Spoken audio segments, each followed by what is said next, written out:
across the UK, on DAB+, on YouTube, on your mobile, and on your side.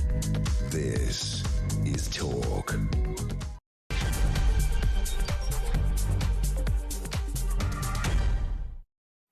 Hello there, good morning and happy Friday.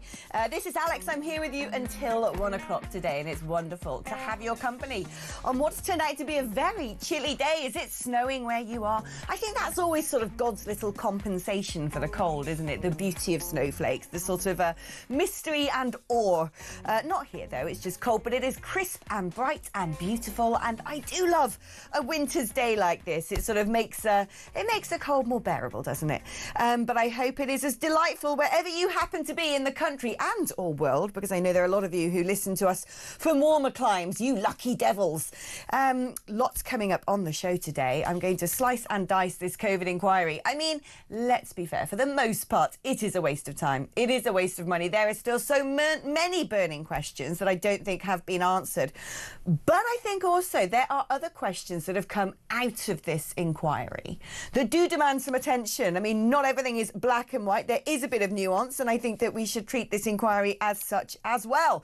And then, what do you make of Shabana Mahmood's crackdown on migration? I mean, look, these are all propositions. They're policy proposals. They would have to make it through Parliament first, and one wonders whether, given that immigration control is not in the DNA of the Labour Party, whether such a bill will actually be able to traverse all the necessary hurdles without being very much watered down. The glorious and gorgeous Samara Gill is also going to be joining us, and there you go, lots to talk about on the show today. So shall we get on with getting on? And without any further ado, I can't think of anybody better to talk about the COVID inquiry than our first guest this morning, James Melville, who was, during the pandemic, a very clear, succinct and strident voice on the measures the government was taking. James, thank you for coming on the show today. I almost know what the answer to this question is going to be, but let's just talk so far about the inquiry. Is it worth the time and the money? Well, I think there needs to be an inquiry because it's such a massive global event and with the repercussions in the UK, obviously. But it doesn't surprise me the direction of travel of this inquiry, where the focus is about locking down harder and faster and the rest of it, rather than in the round and pointing the other way about the collateral damages. You know, I argued for a very long time, and many others during the pandemic, that lockdowns wouldn't get us to net zero in terms of COVID, but also the collateral damages would be enormous. I mean, I also pointed out that Sweden was probably the best approach, whereby they held their nerve, they kept open society, schools, no masks.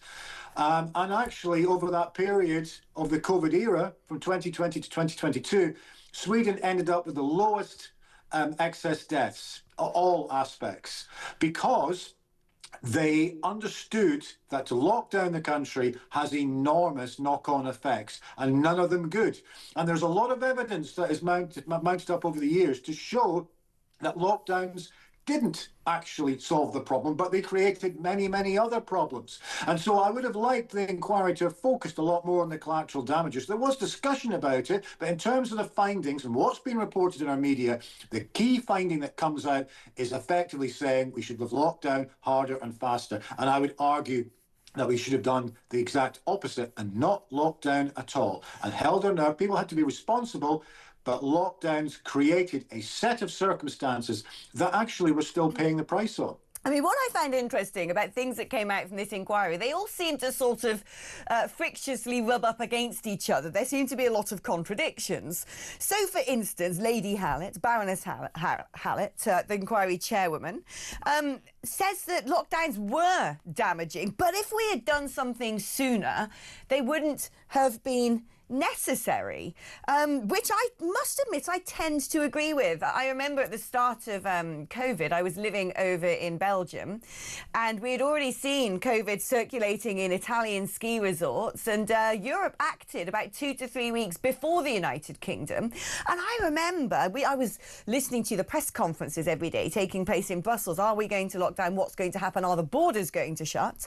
Meanwhile, the UK was carrying on obliviously as if nothing was going on. But particularly, there were flights coming in, flight after flight after flight after flight from China. And I can remember thinking to myself, that seems mad.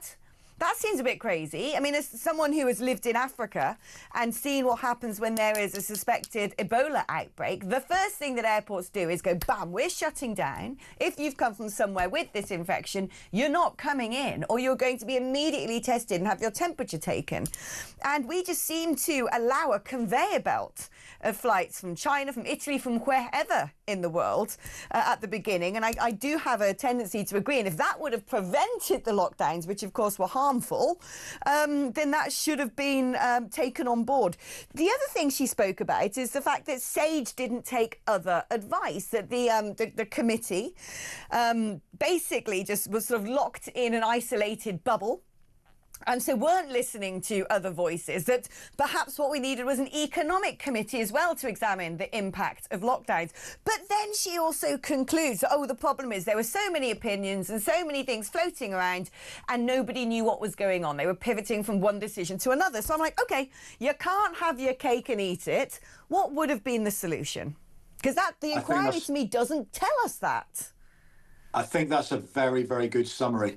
And here we are a few years on, and still there's confusion about what the best approach would be. I would tend to agree. I think, there should have been procedures at the start, especially the point on travel, but also there should have been a lot of more care provision and understanding what was needed on things for the vulnerable, for care homes.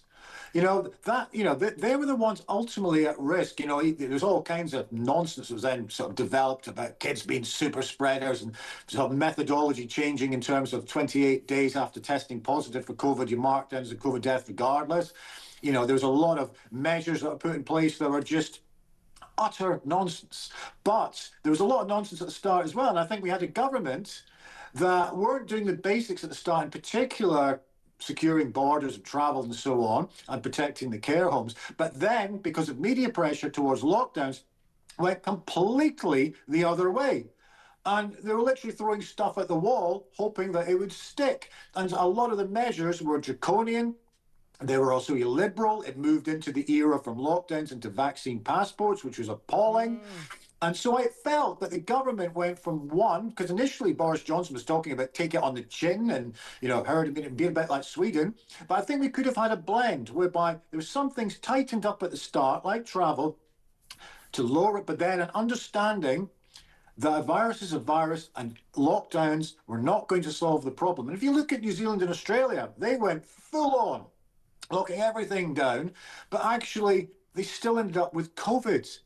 And yet the damage that was done to their economies by stopping our businesses trading, shutting the schools, reducing people's freedoms, ultimately the price that was paid in so many different ways in terms of economic damage, kids' mental health and isolation, mounting waiting lists. If you look at the UK waiting lists, the numbers that have gone up since COVID is because there was a prioritization of COVID and a lot of other things were delayed.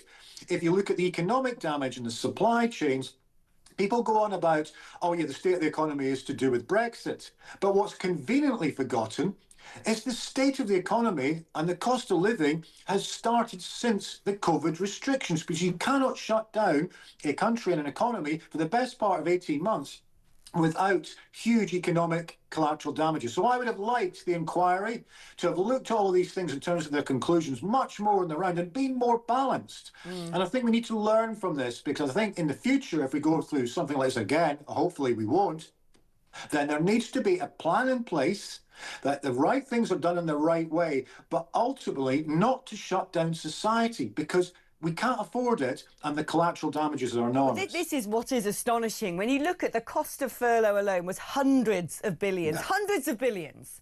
And there were some people who were not working, sitting there sunbathing, being paid by those of us who were still working, or those of us who didn't have the option of going on furlough. And as you said, you look at the high streets around the United Kingdom. I've just come back from Brussels, where I was living just as the pandemic started and then moved out before the borders shut, and I've gone back. And the city centre of Brussels, you can tell it's been decimated by COVID. The same thing, boarded up shops, economic desperation. And that is the conversation we're not having. And yet, it seems to be another conclusion she's drawn, despite saying, oh, well, you know, we wouldn't have needed to lockdown. Lockdown's clearly been harmful on children. There needs to be an economic advisory committee talking about the fiscal fallout from all of this. She flags up the approach of people like Nicola Sturgeon and Mark Drakeford in Scotland and Wales as being different from England, stricter, tighter, tougher. I remember Mark Drakeford went absolutely mad in Wales. They were basically putting police cordons around magazine stands. But she sort of suggests that this was a better approach. Again, it is so contradictory. I just cannot understand how she's saying, well, lockdowns were really harmful. If we'd done something sooner, we might not have needed to. Wales and Scotland did this better. What? Because they had bigger lockdowns. So what is this conclusion? I don't understand what we are. It seems to me, like I said, a synthesis of all of the sort of, ridiculous hyperbolic headlines about hurty words in WhatsApp messages. It seems to have become a trial of personalities, which is not helpful. You know, if we accorded the same sort of inquiry to the Second World War and said, oh, well, you know, Churchill, he was sozzled by midday. He spent too much time in the bath. He was rude to his staff. I don't care.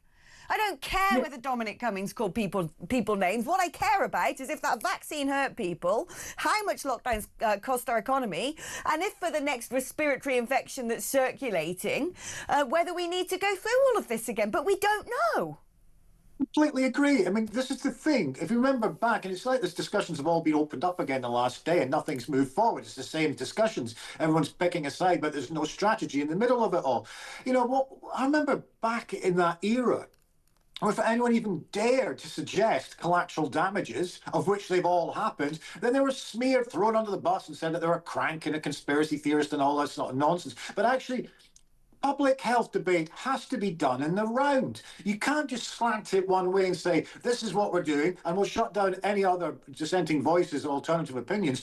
And even in the inquiry response, I agree, it's confusing. And actually what we need is to hopefully at some point to take a step back, learn some lessons, but go, right, if we go through this again, we have to look at the impact of our decisions. And that's part of a public health discussion and an economic discussion as well. You're right about it in terms of what's happening in towns and cities, and, you know, shops boarded up, you know, things not getting cleaned, everything looking like a wasteland. That's not just a British problem. No. That's happening in so many others. You go to France, you go to Germany, it's the same thing. That's nothing to do with Brexit, by the way. That's to do with the fallout of COVID. And no one's willing to talk about this. And so therefore, if you're going to lock down again, hopefully that will never happen, you've got to be concerned and aware about what happens when you go down the tracks in terms of economic damage and mental health damage and just basically a loss of spirit in society. I would argue as well that Britain has never quite recovered from COVID. You can feel it. Has. When I was in Brussels just yesterday, I was talking to a young guy who's like, oh, you know, I want to get a job. Can you help me? I'd love to sort of be advising people in UK politics. I live in the south of France and I can do it 3 days a week. And I'm like, that's not the real world. You know, but now we've got this sort of strange idea ever since lockdown that it's perfectly fine to only work when you want to from home. I mean, that just isn't the way an economy functions. Let's bring in a caller now. Stay with us, James, and let's both of us speak to Melanie, who is in Watford. Good morning to you, Melanie. What are your thoughts on this inquiry and whether or not, given the circumstances and given this was an unprecedented pandemic, whether the United Kingdom handled it well or not? Hi, Alex. I'm really privileged to talk to you. I love your show. Oh, thank you. I was really pushed to make this call because I remember On the 13th of March in 2020, I was actually driving down south from London to a work thing for the weekend. And unfortunately, my daughter, who lives in London, had come down really hard and fast with a very, very serious chest problem. She works in the NHS as a midwife, and she could hardly breathe and speak at the same time. So I couldn't help her as I was driving, but I called 111 to try and get some help for her.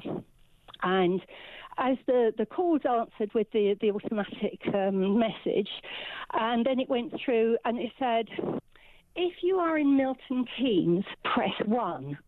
If you are anywhere else, press 2. And I thought, that's really weird. And it just started I got my call over and done with and sorted out, but it just made me think, hang on a minute, we're coming after some news of these busloads of people, particularly Chinese flights coming in, being picked up from Heathrow and bussed up the M1 to Milton Keynes. And the funny thing was, we were told that the coach drivers, they're supposed to be taken up there to some sort of a quarantine place, but the coach drivers aren't being put in hazmat gear, and they're probably going down the pub later on and saying, oh, yeah, I bust a few loads of tourists, Chinese tourists, up again to the Milton Keynes Centre to their mates in the evening. And I just thought, this was a week before Boris's lockdown. Yeah. They knew something was going. Why didn't they, instead of talking about the lockdowns and the merits or what of them, why don't they talk about stopping those flights beforehand? Well, they knew. I mean, this was centred there. This is what James and I were sort of talking about, which is, like I said, I've lived a lot in Africa, and the minute that there's something pretty grim, Marburg or Ebola or yellow fever or whatever that happens in Africa, the borders close. And this is developing world, right? If you find something in Sierra Leone or Guinea or the Côte d'Ivoire, the borders close. And they managed to do this effectively. And I think for me, the thing that I find inexcusable is I sat there in Brussels thinking, I don't know if I'm going to get stuck here. So I made the decision to try and get out, and I did manage to get out and get back to Britain after the borders had officially closed, but because I was coming home. But while all that was taking place, and they were taking it a bit more seriously, not brilliantly seriously, you did have I actually got COVID when I was living in Brussels before I even came home. It was circulating everywhere because of all the people from the Italian ski resorts and the like. But in Britain, we are an island. We could have gone, well, do you know what? There's something really funny happening in China. We can see that there's a really scary looking infection over there. So no flights from China. None. Yeah, we could have done that. James, why didn't we? Because for me, I draw a connection between not wanting to stand up to Beijing and say, I'm sorry, if you've got a public health issue, you ain't coming in. But also those people who said, oh, a bit funny that this whole idea of bats and pangolins from a wet market was, I don't know, like just round the corner from the virus laboratory where they were making coronaviruses. And if anyone said that, I said, well, you're a crank, you're a lunatic, you're xenophobic, you're a racist. I draw the connection between those two things. And yet here we are. We've just had a report, haven't we, that the Chinese are going hell for leather spying in Parliament. And Sir Keir Starmer's still planning to fly out there in January to go hang out with President Xi. He's still saying yes to the super embassy. And to me, that is a critical lesson, James, that we still haven't seemed to have learned. Yeah, we have the worst governments at exactly the worst time. I mean, what we want in terms of our increasing amounts of tax burden given to the government is effective government, maybe a bit less government, but more effective government. And they have to sort of earn their stripes in national crisis. And instead we have, whether it's the Tories, whether it's Labour, I don't think the public trust, whatever the colour of government, for them to get on top of a crisis, sort out a crisis, and also fix the many problems in the country, that many of them that they created themselves. And I think that's why there's general sort of a mistrust of government and also a loss of spirit, because people feel disenfranchised with the political process, not just at national level. but also at local level. They're just as bad. They're not doing the basics. They're not cleaning the streets. The drains aren't getting unblocked, and then loads of floods. We could go on a list of issue by issue where governments are either asleep at the wheel, panicking, and basically flipping policy around. You look at our Chancellor, what's happening with the budget. There's things coming out every day what she might or might not do, and it creates uncertainty. And that, going back to COVID, was part of the problem. There was total uncertainty at the start, and then, after a lot of pressure, they went down the draconian lockdown measure with all the ridiculous policies that came alongside it, under the Emergency Act and so on, which didn't solve the problem. It created more confusion, destroyed our local economies. Business was shut, the impact on kids, and it was because what happened was there was no certainty of a plan at the start. It caused loads of confusion. They then panicked and went too far the other way, and everyone else has to pay the price. COVID was a prime example of that, but it's happening in so many different other areas right now. People are fed up with it. And the fraud and the greed, that's the one thing that sticks in my craw. Our economy is crashed. Because I'd been in the European Parliament just as COVID happened, and then, I campaigned to leave and lose that job. Brilliant. I'm still glad to this day that happened. When the lockdowns began, I was effectively unemployed. So no grants, no furlough, no nothing. And yet there are other people who made millions. There were people who, took out fake loans. I've got a business inventing businesses that didn't exist so they could, basically purloin a load of money from the taxpayer. The sort of jobs for the boys and dodgy deals over PPE. There were people who basically turned COVID into a massive £1 million money-making exercise in the same way there are cynically people doing this from the illegal immigration industrial complex. They don't care. They're unscrupulous. And that is something that I don't think we've looked at. How much money do fraudsters now owe people like you and me, who are still paying through the nose in taxes for essentially what was a disastrous period that some pretty cynical people opportunised? Let's bring in now Ian, who's in the Lake District, a beautiful Lake District. Hello, Ian. How are you? I'm very well. In fact, I met you at the Together Declaration conference. Nice to see you again. I mentioned your Christianity, which was good. Ah, yes, I remember. I remember. Right, what do you make of this inquiry? Right, I'm going to tell you what happened in the supermarkets. I can't name the one I work for. I'm since retired. I'm age 70. And as you know, there was a lot of panic buying in the supermarket. Oh, toilet roll, yeah. I mean, they were full of people. It was like Christmas. And this was leading up to the lockdowns. Now, the infection rate was still going up. But none of us in our store, I can't talk for other stores, but none of us in our store caught COVID. None of us. Right. And by the end of the summer, because I was following my store manager, who I knew well, because I'd worked with him before, he knew I was looking into COVID, and he was giving me details of the company. And by the end of the summer, we employed 114,000 colleagues, and only 2 people died of COVID in the whole company. We don't know whether they were working from home, and we don't know whether they were comorbid. Now, that is fact. That is fact. So why do you think that was? What conclusion are you drawing from that? Well, I don't know. I don't know. I'm not anti-virus. We had a virus, probably no worse than flu. We knew the infection rate, and we knew what the rate of death was, only like a bad flu virus. That was fact. And do you remember that boat that was near Japan? Oh, yes. Well, see, none of them died on the boat. They all died in hospital. Treatments in hospital weren't good. Treatments in nursing homes weren't good. There are still so many unanswered questions. One thing that really got on my nerves is I knew that I had had COVID, right? Because I had a virus like no other when I was still in Brussels. I was so poorly. And the thing that really stood out for me was it was so unlike anything else because I couldn't taste anything. I was packing up to leave Brussels. I remember I was making a curry. I put a whole garlic clove in my mouth. I'm like, I don't get why I'm not tasting this. And that night I was Googling, thinking I might have some sort of brain tumour. And then it became quite clear to me when I did a bit of research online that similar symptoms had been reported. And I was looking at reports from Singapore poor and the like. And I remember I came home and I wrote for the Telegraph at the time, was the first person to say, this is a very clear symptom. You can look at the data from other countries and this is evidently what is happening. Meanwhile, you had the Royal College of ENT Surgeons also saying we're having a lot of people presenting themselves, reporting anosmia, not being able to smell a thing. And it took the government months, well over 6 months, to list this as a symptom. Instead, the main symptom, they said, is a long and continuous cough, which I still think to this day most people with COVID never actually had. James, what was going on here? It seems to me that for all of the data, for all of the modelling, for all of the scientists sitting around, we just seem to make decisions at a glacial pace.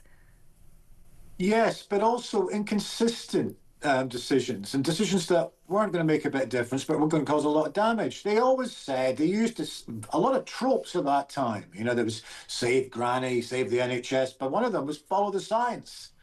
But it wasn't following the science a lot, because it was political expediency. You know, we had SAGE sitting in the heart of government. Some of them, quite frankly, should be nowhere near decision-making, and they were framing it around behavioural science, nudging, in terms of almost like a social experiment, but as the point you said earlier, no consideration whatsoever on an important bit, the economic damage, because economic damage effectively leads to health damage, and that should be part of a public health debate, because if businesses are closing, mental health issues come off that, people go into poverty, that has knock-on effects with health as well. And it comes back to the Sweden model again, where they held their nerve, and guess what? Guess which country had the lowest excess deaths over that period? Sweden. So, because they looked at it in the round. Of course, they put some light-up measures in. You know, it wasn't completely laissez-faire. They were looking at it, but they also understood the impact assessment. And we didn't have that at the time. It seemed to be one-dimensional. We basically got to throw everything at COVID. Whether it works or not, it's kind of irrelevant. We just got to be busy and do all these restrictions and shut everything down.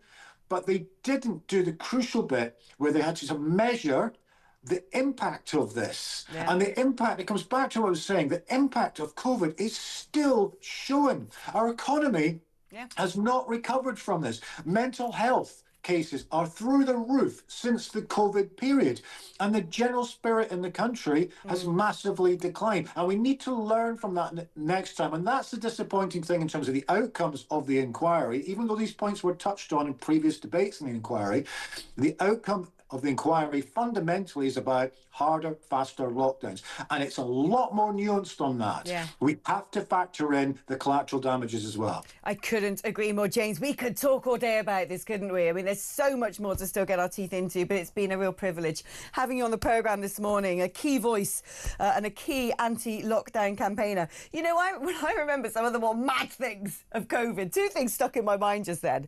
One was this idea that when you know, restrictions were being lifted and you could go to the pub, you had to walk in a clockwise direction or something. You know, everyone had, like, you go through this door, you enter through this door, you leave through that door, two people at a table. I was like, it doesn't make a blimmin' bit of difference. If you've got a load of people in an enclosed room, you can walk left, right, upside down, walk on the ceiling for as far as I care. The virus is still going to circulate in a closed environment. And then, of course, eat out to help out, get money off your McDonald's, when we knew that obesity was one of the main driving factors for excess deaths.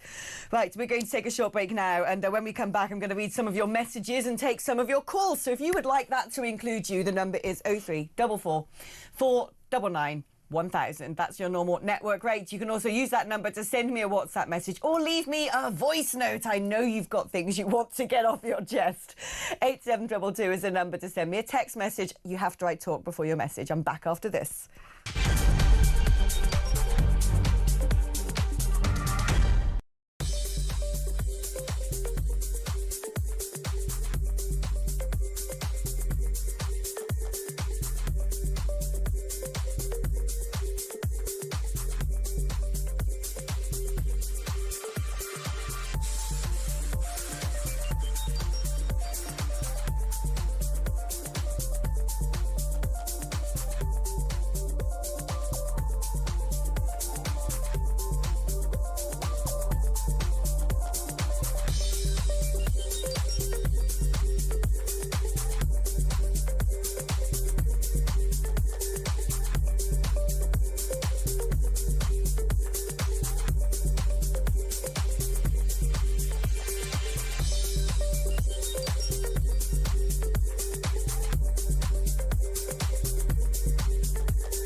some breaking news for you coming out of Liverpool Crown Court. Loads to talk about, I promise you that. Loads and loads and loads. Good afternoon. Welcome to the programme. Welcome to the Home of Common Sense. Yes, it's me again, your genial host, Kevin O'Sullivan. Top of the morning to you. This is Talk Breakfast. I'm Mark Dolan.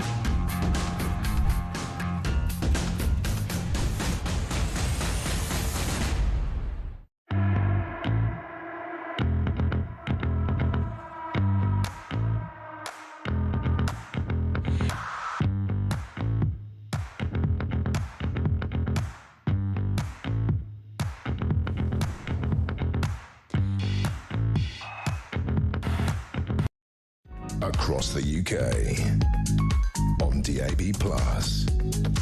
on YouTube, on your mobile, and on your side.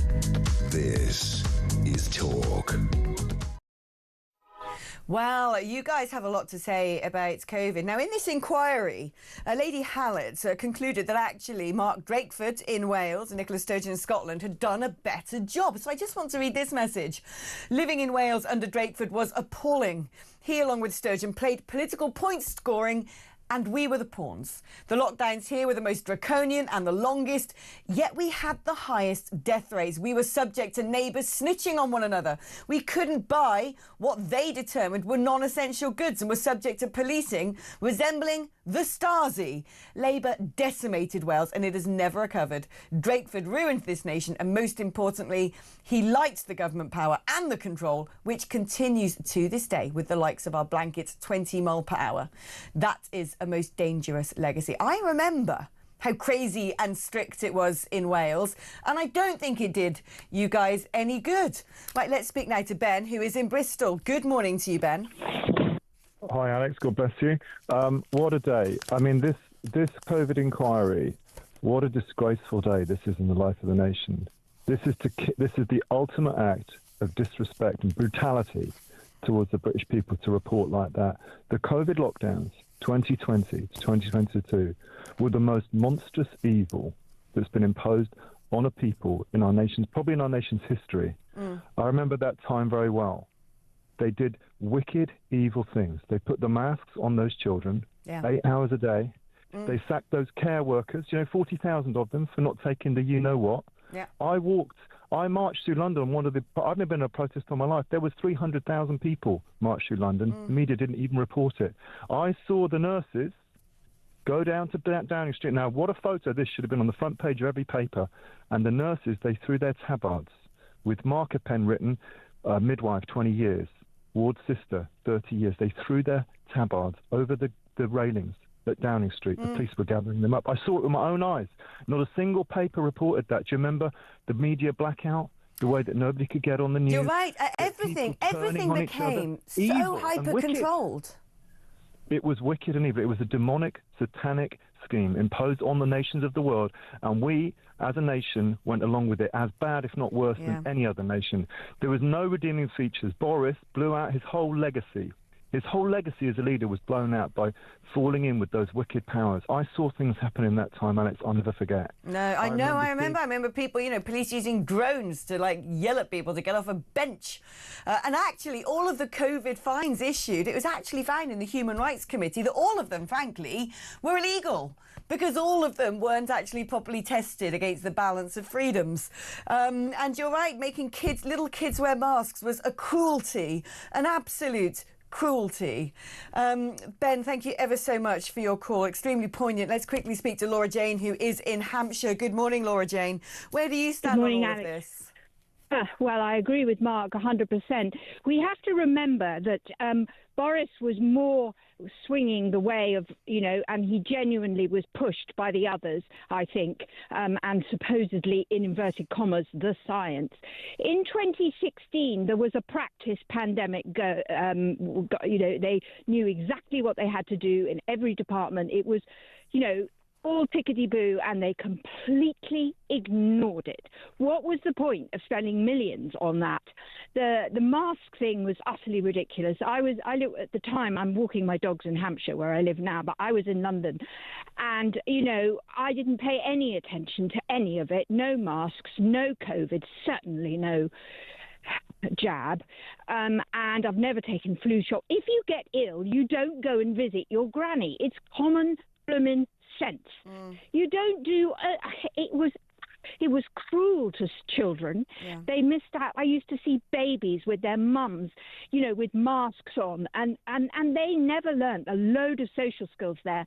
Literacy is held back because they didn't speak at the right time. I mean, the damage to young people. My youngest was at uni. He missed out on a year and a bit, and, you know, he still managed to get a first. Well done, him. But you're right, you know, we've got to go to a break now. But there were some COVID winners. Like I said, there were people who made loads of money, people who got paid to not work and happily sunbathed and had barbecues. And then there were some massive COVID losers. Laura Jane, thank you ever so much for your call. It's always delightful to hear from you. Laura Jane is a regular caller to this programme. Thank you as well to everyone else who sent a message and phoned in. We're going to keep talking about this for the rest of the show, so do keep getting in touch. We're going to take a short break now. But when we come back, we're going to be focusing on another big story of today, which is Shabana Mahmood's approach to cracking down on migration. Does it all make sense? Big questions to be answered there as well. That's after this.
Across the UK, on DAB+,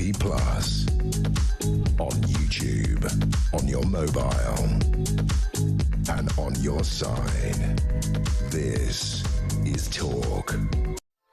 I mean, I must admit, when I was on my way back from Brussels yesterday on the Eurostar, and I was reading through all the newspaper reports and really getting into the weeds of what Shabana Mahmood has promised the nation, I must admit I thought to myself, blimey, she's got rather tough. I mean, when you look at some of the detail on this, if you're on benefits, then you're not going to get permanent settled status, that actually foreigners should not be able to claim benefits whatsoever, that actually you can't turn around and say, I want to become a UK citizen after 5 years. For some people, it would be 10, for some people, 20. I was like, the Labour Party are never going to allow any of this stuff to be implemented. Proof of the pudding is going to be in the passing of the policy. But then there are other bits that, even though they might seem to sort of make sense on the surface, really do get on my goat. Let's speak now to Robert Bates, Research Director at the Centre for Migration Control. One of the things that does get on my goat is this policy, and other European nations have put this into practice, where they essentially pay people who have come into the country to go home again, £3,000 to voluntarily go back, to be repatriated. Now, that probably does cost less money than putting someone up in a hotel for a year, or a foreign offender, for example. And yet you know full well that there will be people who go, brilliant, if I break into the UK illegally, work a bit on the black market, I can then go home with the equivalent of a year's worth of salary. And it might work to some degree. It might cost less than these people being in the travel inn or whatnot, but it doesn't seem at all fair. No, especially in the case of foreign national offenders. You know, I always think of the victim in the Epping sex attack, when she found out that the monster who had assaulted her had been paid £500. And she just sort of in disbelief said, it feels like he's been rewarded for what he's done to me. So Mahmoud's plans actually to massively increase the amount that we are paying individuals really is actually just heightening the pull factors. I think there is a place for it when it comes to voluntary returns. Some individuals, perhaps, who have just completely disappeared, and the British state doesn't know where they are once they've sort of been smoked out, as it were, by a real hostile environment, which frankly we've not really ever had in this country, and we do need to move towards, as they're doing in America. It can make the process a lot more easy if they just agree to go for a very small fee. I don't think, increasing it to £20,000 is in any way conscionable. I think we basically just need to give them enough to make sure, in some instances, the first couple of days they're not just completely on the streets. But the Home Office is. What I don't understand about this is this idea of paying someone to voluntarily go home. Can't we as a country say, go home? You're not a British citizen. We don't want you. So you're getting on a plane and you are going back. No cash in your pocket. Why do we have to encourage people to agree to this? I think in answer to my own question, it's because of that 4-letter acronym, which is the elephant in the room, which still isn't being dealt with, which is the ECHR. That unless you have the cooperation of the person who's in the country illegally, or their visa has run out, or they're not in gainful employ, or they are a foreign offender, we can't seem to just send them home, because we can't seem to control who we have here or who we don't. Why? Because of that blimmin' court in Strasbourg. Well, I agree, and especially if we've gone to the effort with immigration enforcement to actually track these individuals down and to make that arrest. I think once they're in a detention facility, actually offering them money really is a bit ridiculous, because at that point you're effectively being held ransom and they're blackmailing you to give them money. But I think if we've got individuals sort of lurking in a black economy where immigration enforcement, which is far too underfunded in this country, has not been able to detect them, then we actually need to consider some inducement, but nowhere near the inducement that Mahmoud is actually putting in place. And what do you make of this? Only British citizens will be allowed to claim benefits under the migrant crackdown. Why on earth? Right? Is this not the case already? You also know, of course, that there'll be various people who manage to get around this, because what constitutes a British citizen? There'll be people who come over and deliberately want to have a baby here with someone who's native born in order to get access to that. We also know that one of the biggest benefit frauds that I've ever seen in this nation, millions and millions and millions and millions and millions of universal credit falsely claimed by a racket, by a gang over in Albania. And you look at this, and I think I've worked in plenty of countries around the world, that when my contract has come to an end, I've come home. Otherwise, I'd be living on the streets in that country. Yeah. They would not have extended any sort of financial support to me. And so, again, you kind of look at these supposed changes, which let's see if the Labour backbenchers allow them to pass, there will be a gazillion loopholes that people will use, and lawyers will happily make a mint on helping people do just that. When from the beginning it should have been utterly unconscionable that somebody who's not paid into the system, somebody who is not from this country, should not automatically be given social housing. And yet most of the time they're at the front of the queue. Well, this line that the Home Office is peddling out benefits only for British citizens is a lie. It is effectively a lie. First of all, we've already got 1.3 million foreign nationals claiming benefits, people who aren't even citizens of this country. The government doesn't plan to go anywhere near that. Second of all, they're not going anywhere near the EU settlement scheme, which is a large part of the problem. And we've got another 2 million odd individuals with pre-settled status who are soon coming down the track and will have full access to the welfare state as well. In reality, actually, when you look at the consultation paper as well, this is something that is going to effectively be pulled apart by those that are feeding into the system, the immigration lawyers, the left-wing charities, the activists, the motivated individuals who really see it as their own sort of calling to make sure that Britain's borders are completely eroded and our country is effectively undermined from within. So this is something that I really think is actually egregious communications from the Home Office, because it is simply not something that actually in any way, shape or form will take place. And when it actually comes to these being tough measures, well, there is so many sort of loopholes and other routes around through which an individual can get their time period that it takes them to qualify for settled status reduced, that it is next to useless. I mean, this idea that someone gets 5 years knocked off their route and can stay on the initial 5-year route if they're volunteering, what the heck does that mean? Yeah. Agreeing to litter picker every once a month or something like that really shouldn't give you a fast track to staying in Britain and accessing our welfare state. No, it's crazy. Do you know what I'd love you to do, Robert? If I could commission you to do something, and that is to actually come up with an organogram of the immigration industrial complex, because like you rightly said, there are NGOs making a load of money, hoteliers making a load of money, immigration lawyers making a load of money. There are people pocketing plenty from this misery. Robert, thank you ever so much. Brilliant, Robert Bates. So we're going to take a short break now. After the break, I'm joined by Samara Gill, because we are up to something, us two ladies, and we want to tell you all about it. But you're going to have to wait to see us on the other side of these commercials.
Some breaking news for you coming out of Liverpool Crown Court.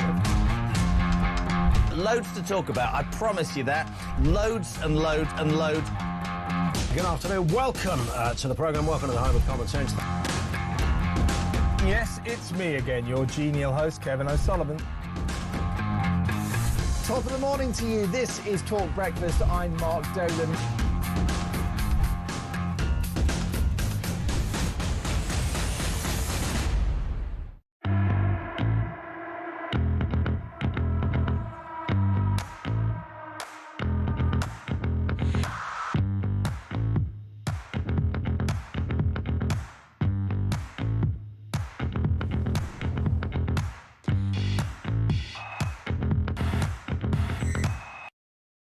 Across the UK. On DAB+. On YouTube. On your mobile.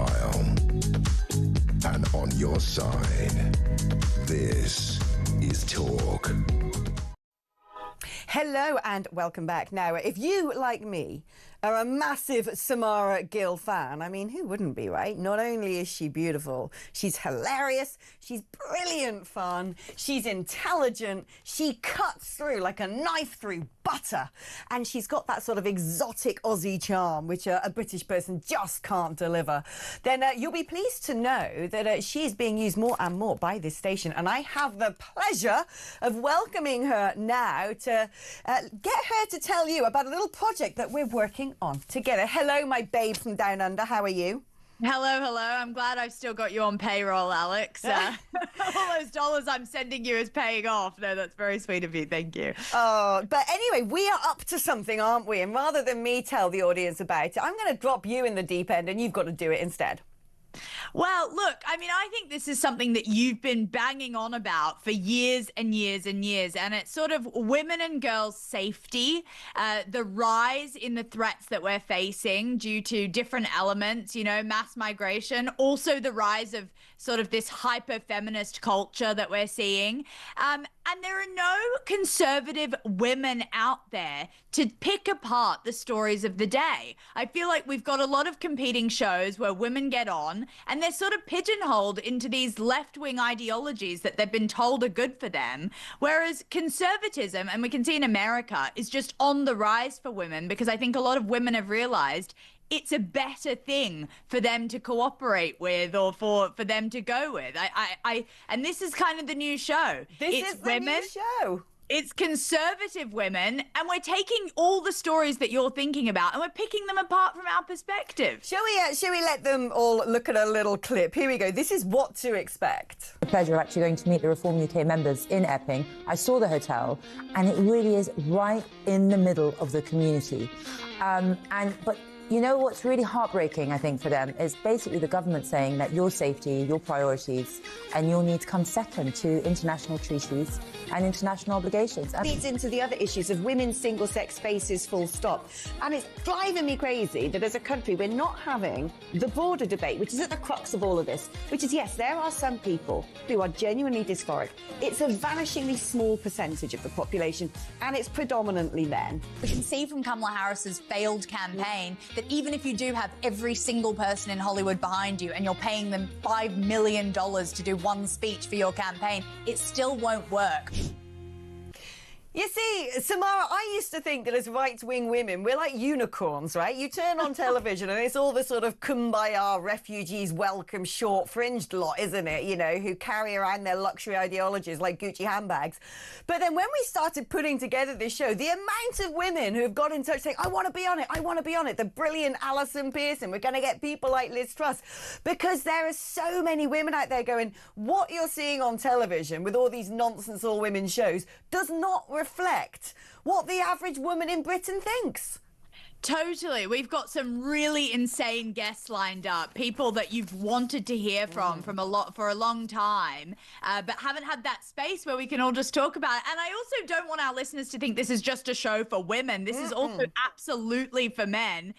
If you just want to, we've got Peter Blexley coming on one of our episodes, and he's obviously a fan favorite. We will allow some men into the harem from time to time. Into the harem. Yeah. But I mean, we've loved making this. Actually, that clip is quite serious, you know, but we actually have a lot of fun doing this, don't we?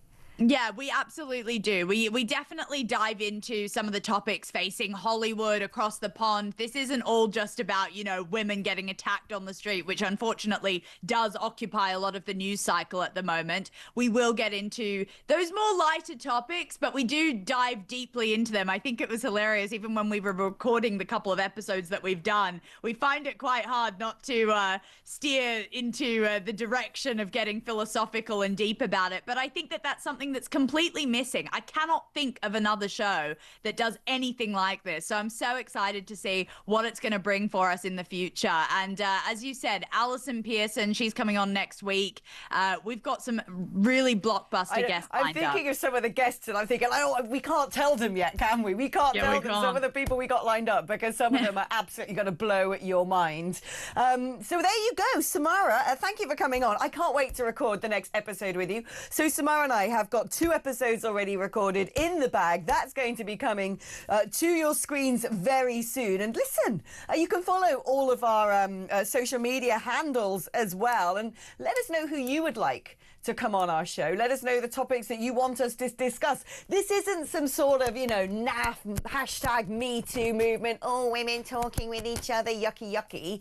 No, this is basically the opportunity for right-wing women to get together and just basically do what we do when we are together, minus the bottle of Chardonnay, because it's just so underrepresented. If you look at the media, you would think that all women out there are sort of, on the side of left-wing politics. No. There are some hardline Thatcherites amongst us. The very first episode is going to be landing on YouTube at 1 p.m. today. So go and have a look. That's our pilot episode. It is a work in progress as well. We've got 2 episodes in the can, like I said, but we are going to be, I think, adding more features. We've got some amazing guests coming up as well. So I hope you enjoy it. And if you do, we're going to keep that going and build it, develop it as it goes. And it's not just for women. It really isn't. The point that it's sort of a women on the panel together is because we just don't really see that. It's a first of its kind. I really don't think anything like this exists anywhere in the world. So do tune in. Let me know what you think. That's on YouTube from 1 p.m. today. Right, that's the first hour under our belts. 2 more hours to go, and there is so much more to discuss. We're going to delve back into the COVID inquiry. Was it worth it? What burning questions have not been answered? It's like getting PTSD, isn't it? Remembering the pandemic. And we're going to be discussing again Shabana Mahmood's migrant crackdown. So lots to stay tuned for. I'll see you on the other side of these adverts. Put the kettle on. I am back in just a moment.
Across the UK. On DAB+. On YouTube. On your mobile. And on your side. This is Talk.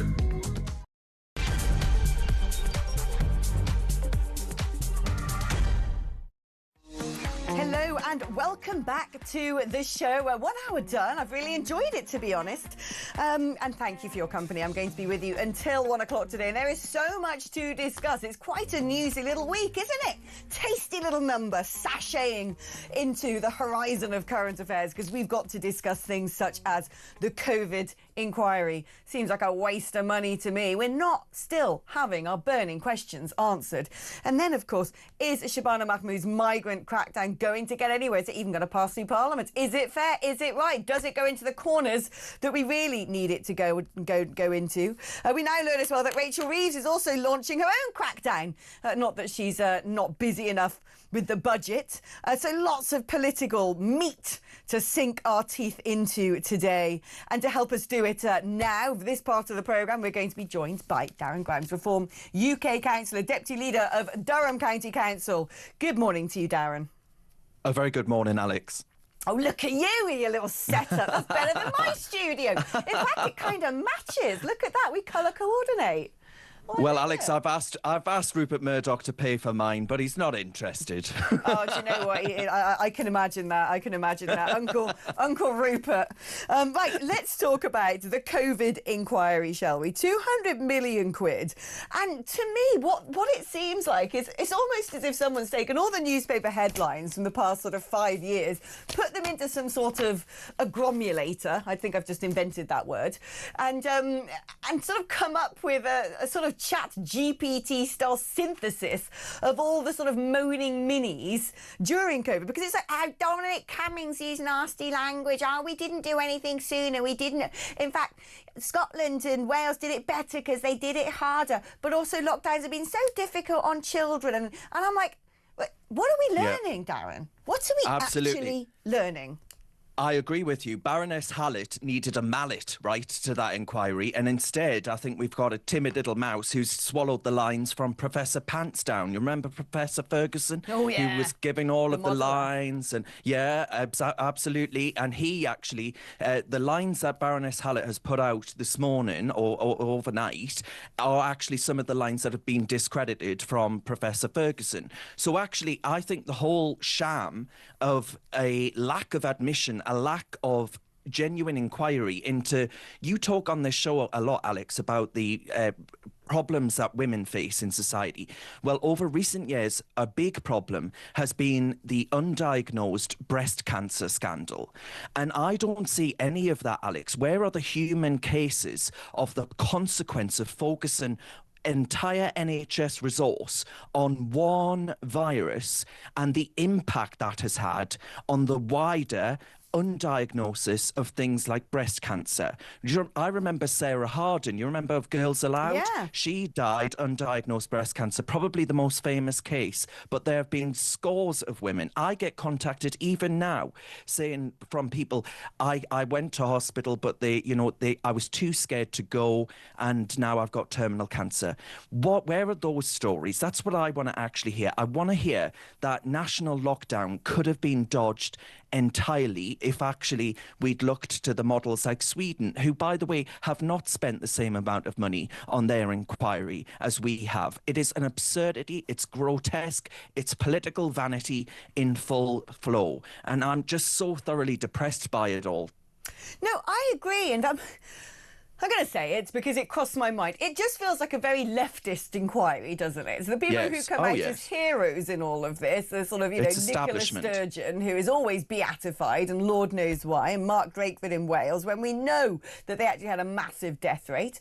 And again, the big criticism, I think, should be on the fact that at the start of all of this, we were kowtowing to China, who themselves were manipulating King Tedros of the World Health Organization into getting the rest of the world to go along with things, denying that this was a laboratory leak. We didn't close off flights from China when we knew there was some sort of weird thing circulating within their societies.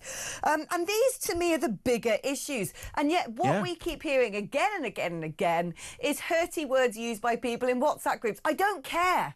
It was a crisis. No. Do you know what I mean? If you see me, if I'm sort of cooking a roast dinner and the gravy's boiling over and the Yorkshire puddings are burning in the bottom of the oven, I'm not exactly using Ofcom regulated language. So exactly. I don't care if people lost their temper and called each other names. I don't care, frankly, if at the end of the day they had a bit of a blowout. We all know that during World War II, Winston Churchill was necking a bottle of champagne by lunchtime and yet still did one of the best jobs in history.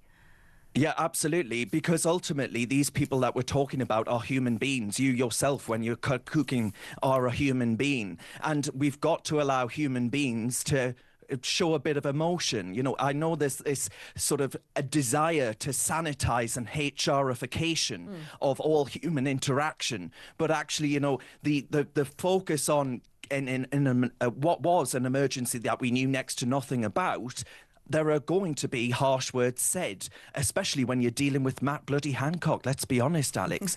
But look, you know, I go back to that point though, 18,000 breast cancers, they say, are undiagnosed, 21,000 prostate cases undiagnosed, thousands that could have been saved who have died as a consequence of actually focusing on one virus. I don't think it was proportionate. I don't think lockdowns 2 and 3 were necessary. I think 220 million quid for a report that dodges the actual deaths that could have been avoided is a disgrace. I agree. I mean, look, I am totally in harmony with what you were saying. We've got massive NHS backlogs, which are still killing people today. Yeah. But also, furlough. When you look at the sheer cost of furlough, I think it's something like 300 or 400 billion. That's a whole 100 billion difference, right? But these are the most insane sums of money. We're talking now about Rachel Reeves whinging on about whatever 40 billion, 50 billion quid black hole. We're talking about a factor of 10, which are spent on people not going to work, sitting there sunbathing, when quite frankly, a lot of them probably could have got on with doing their jobs. That to me was utterly criminal. And we're paying for that now. Our children will be paying for it. Their children will be paying for it. We decimated our economy because of this scheme. And all the while there were people cynically making loads of money out of COVID. There were jobs for the boys. There were fishy contracts. There were people double jobbing. And then there were a load of people, and I put myself in this category, who really wanted to go out and work, who had had COVID and been absolutely fine with it, who could have been a useful member of society, could have been earning money, in fact, wasn't able to get a grant or a loan or anything like that because I'm an honest broker. I didn't pretend to have a business that I didn't have. I just had to sort of put up with the fact that, guess what, I'd left the European Parliament, so, you know, Yabu sucks, sometimes life goes like that. And I wanted to work. I wanted to. Absolutely. Yeah, absolutely. Because actually, ultimately, you need human interaction. We are social creatures. We actually need the normality of life to keep some semblance of sanity. And, you know, I'm not afraid to say that I totally lost mine by the third lockdown. You know, it was just, it was like being part of some human experiment. It was grotesque. But actually, you know, you mentioned local government there and what the people at home and all the rest of it. I know one case of bin collectors, for example, being told that it was too unsafe to work and that they can work voluntarily. And if not, they'll get an agency in. Well, guess what? No one wanted to voluntarily work, so they got agency staff in. Were the agency staff safe, Alex? What is the difference here? We also had this crazy situation where older people were being released from hospital too early without being COVID tested and sent into care homes, which became the nexus of infections. And we know that there are people, that elderly people, frankly, they needed to be protected from the offset. They should have been shrouded with care, yes, isolated, but also those who were well enough. We should have allowed people to, you know, have human interactions. People were able, I think, to discern what was harmful and what wasn't. And instead, the government came with this overbearing one-size-fits-all strategy, and it turned out that no size fit anybody. And the abject harm to countless people in this, to me, is still not being discussed. No, it's not at all. It's not at all. And we knew who needed to be shielded. This wasn't rocket science. You know, Dave down the pub could actually tell you more articulately than our so-called science masters that were in power at the time. You know, I actually think it's what this is pure establishment cowardice. And it's actually the same cowardice, the same spineless reflex that has allowed the grooming gang inquiry to actually spiral into nothingness. This is exactly the same in my view. So ultimately it limped along, stuffed with the same failed guardians of the public, and the survivors are walking away from that particular inquiry in total disgust. And I turn my nose up in disgust at this 220 million abuse of taxpayer cash too. Right, let's bring in now, stay with us, Darren. Let's bring in Rudy in Bristol, because Rudy, I understand that you don't think we should have locked down at all. No, I don't think we should have done. Sweden was a proven fact of that. And I would also like to say that I was stupid enough to have the vaccines, and it's affected my health ever since. I've got long COVID, I've got problems, and even the government recognise it because they've given me people to see with regards to long COVID. And what even makes me more angry, Alex, is like there's a well-known radio station that Julie Hartley-Brewer used to be on. The producer cut me off before even putting me through to shows their bias because I disagreed with her about saying that long COVID, that COVID was all a bit of a farce, really, with regards to the fact that the vaccines didn't actually prevent people from getting it or transmitting it. It's really interesting because I remember this because I used to work for a station that we shall not name.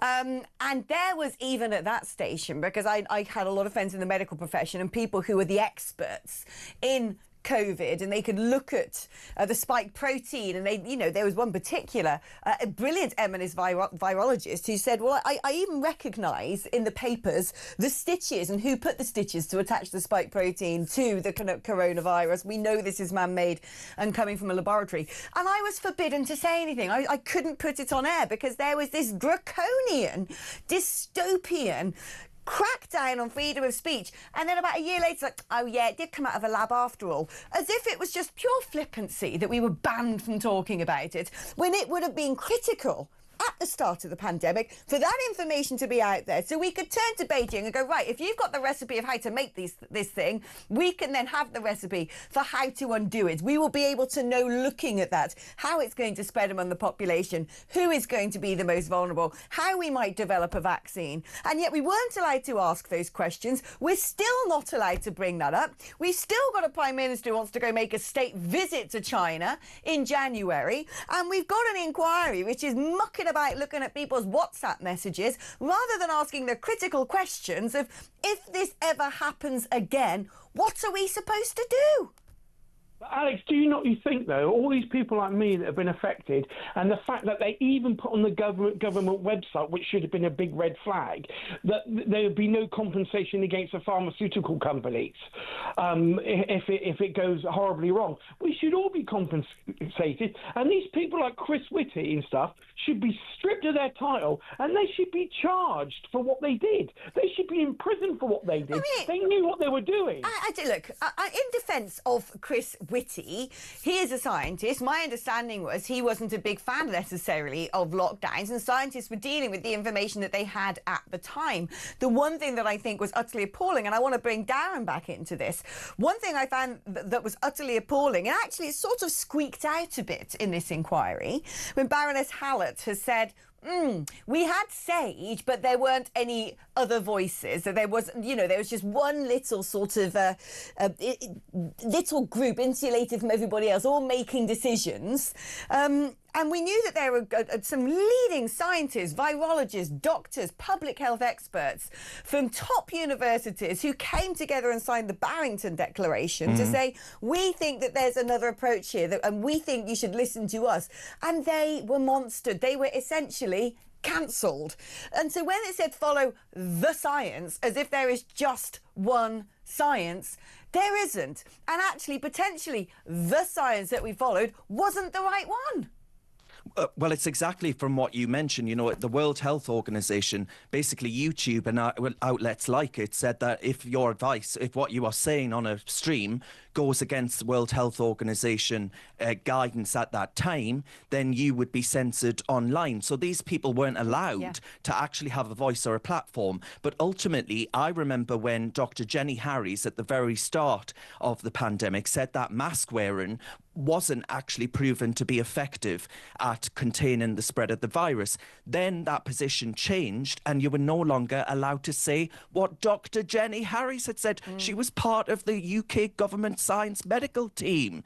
You know, it was preposterous. It was anti-speech, anti-debate. We've seen this happen on everything from the trans debate and its impact on children to lockdown and COVID. It's all part of the same authoritarian streak of censorship. And yet, do you know what's interesting? Because of the dystopian approach to all of this and the authoritarian approach, the government had a captive audience, right? You had a Prime Minister standing behind a lectern addressing the nation day in, day out. And the one thing that was never said, it squeaked out ever since, was, do you know, the best thing you can do to protect yourself against this virus is to lose weight.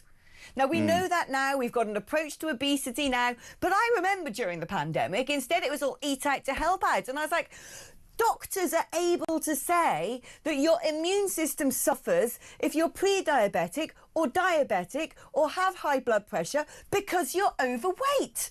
And yet nothing was done about that. Let's speak now to Jason, who is in Wiltshire. Good morning, Jason. Morning, Alex. Thank you for taking the call. Pleasure. I'm sat here grinning the old worldwide scamdemic and what an utter con it was. And I'll tell you why. This is my theory. Can you remember going back in the day, this had escaped from a Category 4 biolab, but yet a pair of old granny's knickers sewn up as a mask was going to stop it?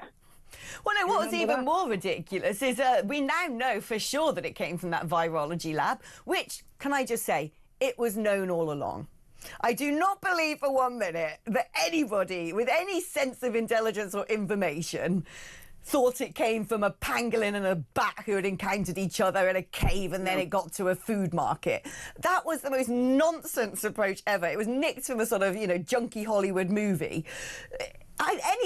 Anybody knew that there was the Wuhan virology lab and the sorts of experiments they were doing, and this came from Wuhan, and it was blimmin' evident that there had been a leak from that lab. And yet we were forced to go along with this pantomime that somehow two random creatures have been having some chit-chat and then all of a sudden it gets into zoonotically into the human ecosystem. It was baloney. And yet even people who could logically say, well, that clearly isn't right, were treated like criminals. Yeah, I was going to say there was things like, obviously, you just sort of looking around at what's going on. I mean, I said it's a thing with you don't catch COVID if you're going to go and sit in a restaurant and eat if you're, 6 foot apart or whatever it was. There was just so much going on. You put posts on social media about various things you've seen, and the fake checkers would take it off. You start talking about this vaccine. You think, how long does a vaccine normally take to, help the virus? They solved this in, 6 months? I think there's also a really... The symptoms of it is no different than what flu was. And can you remember, what was it? You don't have any symptoms, but you might have COVID. Really? And you listen to the symptoms, and it was the same as flu. Then suddenly, flu disappeared for a year because it just vanished. I think there definitely is a difference between the flu virus, the influenza virus, and a coronavirus, and they are definitely different things, and I think that is for certain. That I do not doubt at all. But what is interesting is the whole concept of being able to vaccinate against a virus itself is still a questionable enterprise. I mean, Darren, when you look back on COVID, what do you think was the greatest scandal of it all, and what do you think especially this inquiry should be addressing that it's not? I think actually the biggest scandal of all of it is that, a half-awake punter down the pub could have been able to tell you that actually the social distancing element and all these other things during a time when a virus that we knew next to nothing about was making its way around the globe, that actually that should have happened earlier and much more often. But the Swedish model, the Swedish alternative, I was desperate to move to Sweden at one point. I think actually, I was desperate for a semblance of normalcy. And I don't think, Alex, that's returned. And that's what I would say is the big scandal here.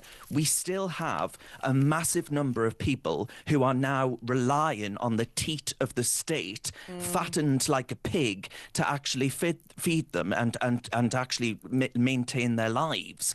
And we can't go on like this, but we are. We are. And that's causing the economy to be completely unwieldy and unworkable. You're having a slew of investors just completely leave the market altogether. We're basically now a welfare state, an NHS with a small economy attached to it. Well, and I think lockdown exacerbated that. Oh, without a doubt. And it changed the psychology and work ethic of the nation as well. So many people now just want to sit under blankets at home instead of going and doing a job. And that didn't exist before COVID. And that's one of the worst things, frankly, that's been introduced. And for me, it's all about the fact that we should have gone to China at the beginning, said, that's come out of the lab. We know it's come out of the lab. You better blimmin' give us the paperwork and tell us what we're dealing with here so we know what Political cowardice. It was That's what that was. Political cowardice. Disgusting. Let's talk now about, again, things that government could have done for the past 20 years that, for whatever reason, successive governments have not done. Rachel Reeves apparently is going to launch a crackdown on illegal working at car washes, nail bars and takeaways in next week's budget. When I think about this, like, for the past 20 years, I could have happily gone up and down Court Road, and I used to live in Earls Court, I don't anymore, but I could have gone like, illegal workers, a front for people trafficking, laundering money, probably come in on a boat. And I could have pointed out to the border control or to the police or whatever, none of these establishments who are selling vapes and souvenirs and, you know, apparently posing as Turkish barbers without anybody having their beard trimmed, none of these people should be here. All of these people are working in the black market. Why don't you do something about it? It's obvious to anybody with eyeballs. And it actually comes down to slavery as well. A lot of these people have been trafficked in and essentially are under the control of pimps. And yet what we care about in the West instead is banging on about colonialism and, you know, slavery that happened 5 years ago when it's up and down our high streets. And it could have been dealt with effectively for decades, frankly. But Rachel Reeves is going to be the person, so it seems, to finally do something about it. Well, you know, at least I hope that she's going to, because I don't understand why the likes of Uber and Uber Eats and all the other delivery companies haven't been hauled in front of Parliament yet, in front of a committee, and said, why is it so many illegal people are flagrantly working for you and you've done nothing about it? Absolutely, yeah. It would be very simple to put some face verification on those apps so that people in the illegal sector can't actually use somebody else's account from these delivery driving companies. That's what's happening here. You know, you took the words out of my mouth, really, Alex, because Reeves is waking up slowly but surely to the slave trade on our high streets. And it's about time, right? But cracking down won't undo the open borders mess that, frankly, her side of politics has cheered on for years and years and years, whilst, as you say, talking about historical acts from a country that spent a great significant amount of its GDP in abolishing the slave trade. You know, chucking £1 million at raids on those dodgy car washes, the nail bars, the Turkish barbers, all those other things. It's cash in hand exploitation of modern slavery. So they undercut honest British firms, British businesses. They fuel criminality in gangs. They treat people like total dirt. And where are Labour in actually saying that it's because of record migration, it's because of pretending borders are racist, it's because of cracking down on the actual symptoms, not fixing the cause, that they've ignored for so very long. We need to stamp this out. It is criminality on the streets of Britain, and it's transforming our high streets into total desolate wastelands. It feels like something from Mad Max with a few more nail bars. You know, it is an absurdity, and they will not be able to fix the problems until they actually get rid of the panoply of human rights protections that Labour lobbies love so much. No, you're right. We've basically become Vice City, haven't we? Darren, it's been brilliant catching up with you. What an excellent guest you make. I've loved it. Right, that was a fantastic fantastic, Darren Grimes, reform UK councillor. I've been screaming about this for ages when there's all the take the knee for BLM. I'm like, well, the same people are like, oh, slavery, colonialism. Oh, where'd you get your nails done, love? Yeah? Who's been polishing your alloys, right? Probably slaves. But no one's spoken about it. And what is even more concerning, what has been perpetuated on our high streets now for years has been lining the pockets of people who traffic other human beings, who sex traffic, who exploit, who are connected to organ harvesting and terrorism. And yet it's been going on in broad daylight. Nobody's done anything about it. And instead we've been navel-gazing about something that happened 500 years ago.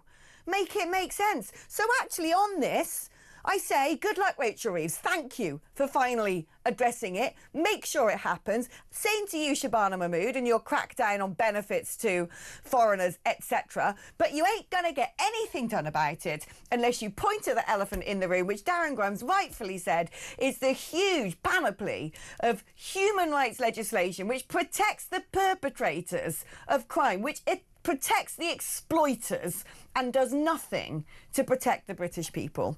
Right, we're going to take a break now, but when I come back, I want to hear from you. The number is on the screen if you're watching on YouTube. If you're listening on the radio, it's 03 444 999 1000. 03 444 99 1000. It's your normal network rate. You can use that number as well to send me a WhatsApp message or a voice note. 87222 is the number.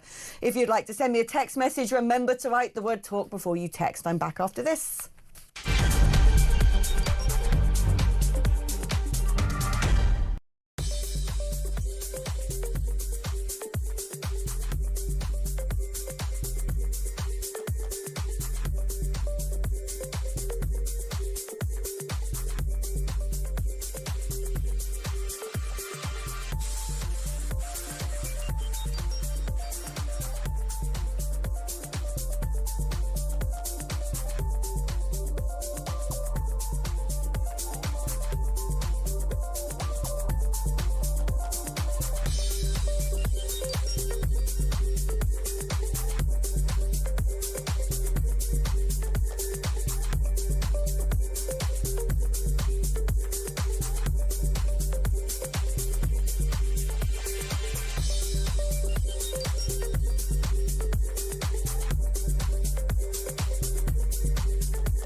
Some breaking news for you coming out of Liverpool Crown Court. Loads to talk about, I promise you that. Loads and loads and loads. Good afternoon. Welcome to the programme. Welcome to the home of common sense. Yes, it's me again, your genial host, Kevin O'Sullivan. Top of the morning to you. This is Talk Breakfast. I'm Mark Dolan.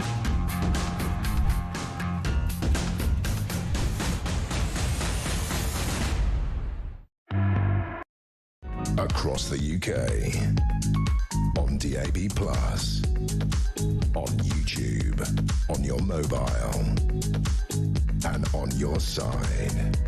This is Talk. Busy on the phone lines today. So without further ado, let's get on with speaking to some of you. This is Rosie in Cambridge. Good morning, Rosie. Oh, hi, Alex. Thanks for having me on your show. Pleasure. I just wanted to go back to the COVID inquiry.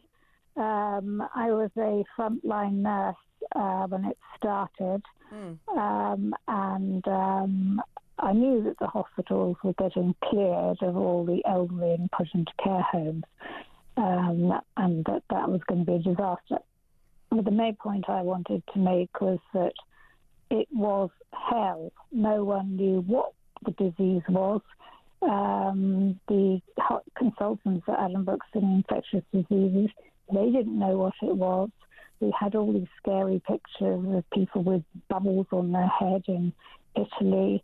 There are a huge amount of deaths. It didn't matter what we did. One night I had 8 people die.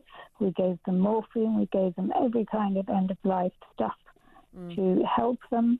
Nothing helped them. They literally foamed at the mouth and drowned on their own saliva. I got it within 5 weeks. Not enough, severely enough to go to hospital, but as a nurse I managed my own symptoms. But I did have dropping fats.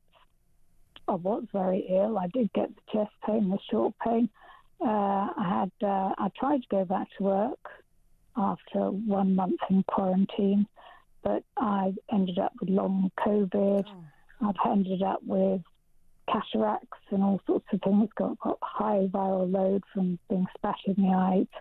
And it just gets on my nerves when I hear people banging on about their kids having suffered mental health from not being at school. If I was 8 years old and someone said, "Oh, you've got umpteen weeks off school," I'd have been overjoyed. You know, I'd have loved to stay at home and made sourdough. Everyone. Do you think that the inquiry is answering the questions or really tackling the issues that it needs to tackle? No, not at all. It should be going after the crooks who didn't give us PPE. I had, we had bin bags on our head, bin bags on our feet. We had nothing to protect our faces.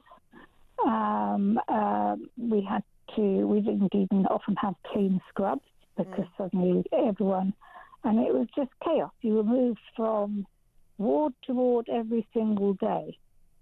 So, and there were often cock-ups where nurses who had been working on red zone, or COVID zone as we called it, went to green zones and then maybe took the infection with them and spread it further. Yeah. And I think the main thing also that people forget how terrifying it was at the beginning. Absolutely nobody knew whether it had come from a wet market, whether it had come from a Chinese lab. It wasn't like an ordinary respiratory illness. You could be sitting there looking perfectly normal, and you take a guy's saturations and they'd be down to 50. You know, they should be dead. It's Rosie, I mean, your account of what people on the front line medically had to contend with is utterly harrowing. And I think it's very easy for those of us who got fed up with lockdowns, or those of us who felt that we were healthy and we'd have done fine with infection, to say, well, you know, it was all too strict, it was all too dystopian. But this inquiry isn't dealing, actually, with why we didn't just focus on shielding the elderly, why we didn't give better provisions to our frontline medical staff, and most importantly for me, why on earth, from the beginning, we didn't go to Beijing. You need to explain yourselves and you need to help the world tackle this. Because I think if we'd known what we were dealing with for those first critical few months, all of the things we're talking about, whether further lockdowns would have been necessary, who was going to be vulnerable, what sort of equipment was needed in the hospitals, how to treat the patients, you would imagine that at least some of those questions might have been answerable had we got the information from the Wuhan Virology Lab. Rosie, thank you so much for your hard work. Your hard work and your sacrifice during the pandemic. We're going to take a short break now. When we come back, we're going to actually sort of change gear and switch a bit to looking at foreign affairs, because there is this astonishing proposed peace plan between Russia and Ukraine that America's come up with. And Oh, I can't say I think very highly of it, if I'm honest with you. We're going to be delving into it with Igor Novikov, who's a former advisor to President Zelensky, after the break.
Across the UK, on DAB+, on YouTube, on your mobile, and on your side.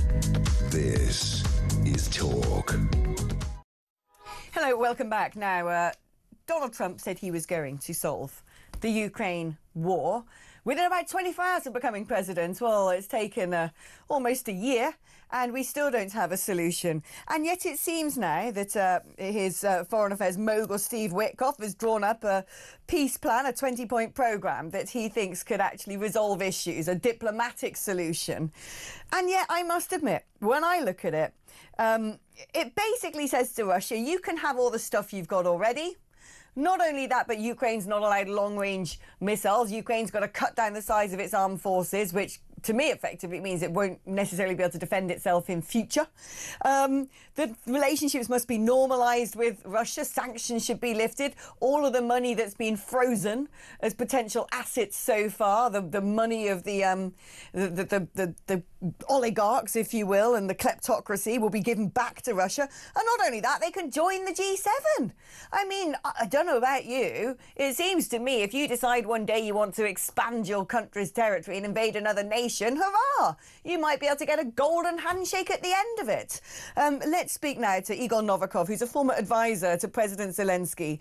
Now, Igor, one thing I am aware of, OK, because I understand geopolitically what has gone on here, I think it's going to be very difficult for Ukraine to take back the contested areas that even before Russia invaded Ukraine had been living in a state of conflict for quite a long time. We're talking about places like the Donetsk.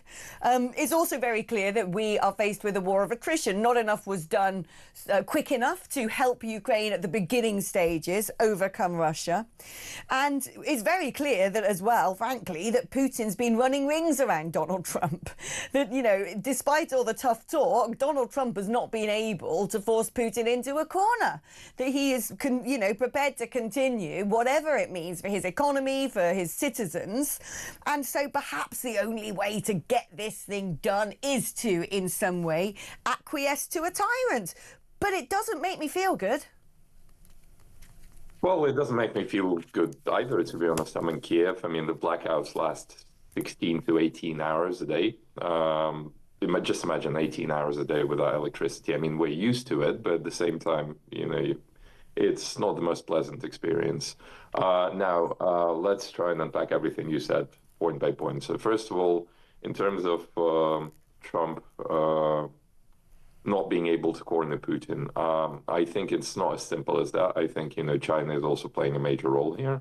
And what's at stake here is the future map of the world, pretty much, not only territorially, but in terms of its geopolitics and the power structure. So I think, the situation is obviously not as simple. Now, in terms of that peace plan, one kind of quick disclaimer I want to give you, that's something, first of all, which one are we talking about? Because I've seen about 4 versions in different mainstream media outlets.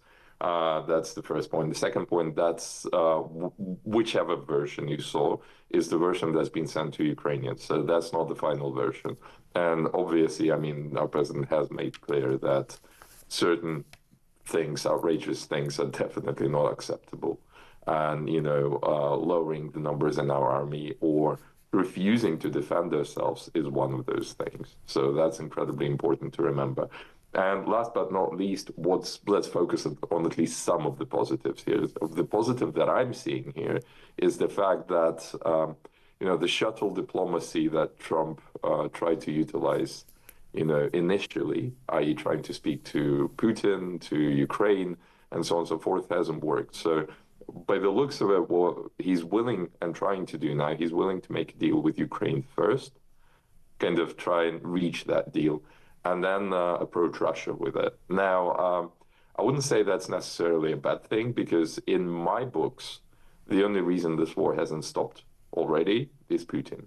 Well, Putin and China. So, but Putin is the front-facing kind of portrait here. So I would say that if the US and Ukraine reach an understanding of how this war ends, that's presented to Putin and he turns it down, there's some small glimmer of hope that we're going to see the old Donald Trump providing weapons to Ukraine and being really tough on Russia. So, there could be positives that come out of it. But do you think, though, that when you look at one of the various versions of a potential agreement, a peace plan, that it's actually pandering to Putin's ego a little bit too much? We understand, actually, I mean, even at the outbreak of this war, people are saying we've got to build him a golden bridge. He's not going to suddenly decide to stop in his tracks or, realise that this was a big mistake or admit that he's a bad person.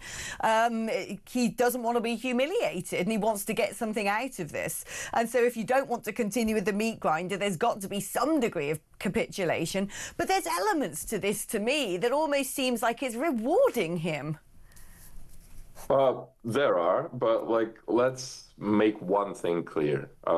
This is not the actual point in time where Putin is being rewarded.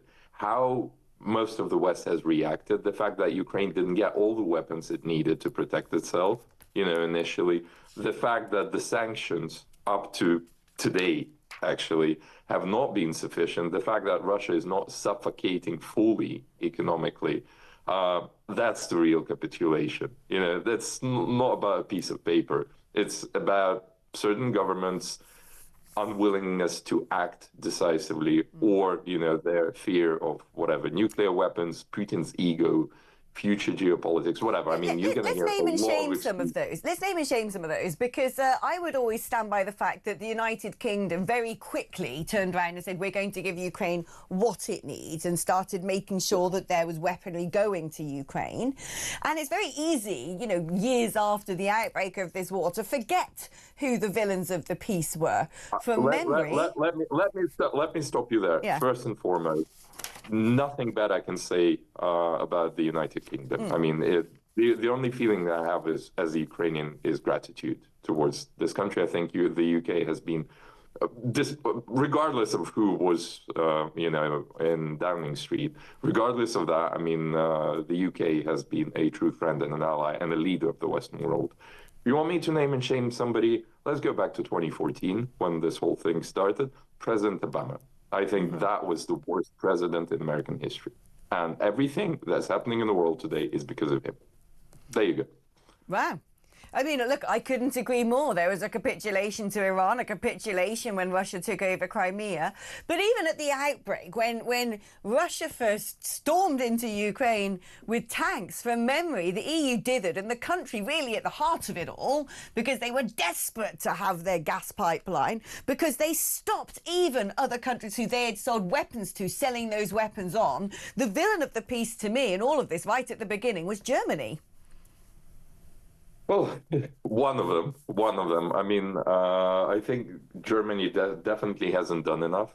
There are certain points, like, I don't think, like, if we evaluate what happened over the last, well, like 3-4 years, I don't think anyone has acted perfectly. I think Britain has acted much better than everyone else in this particular case.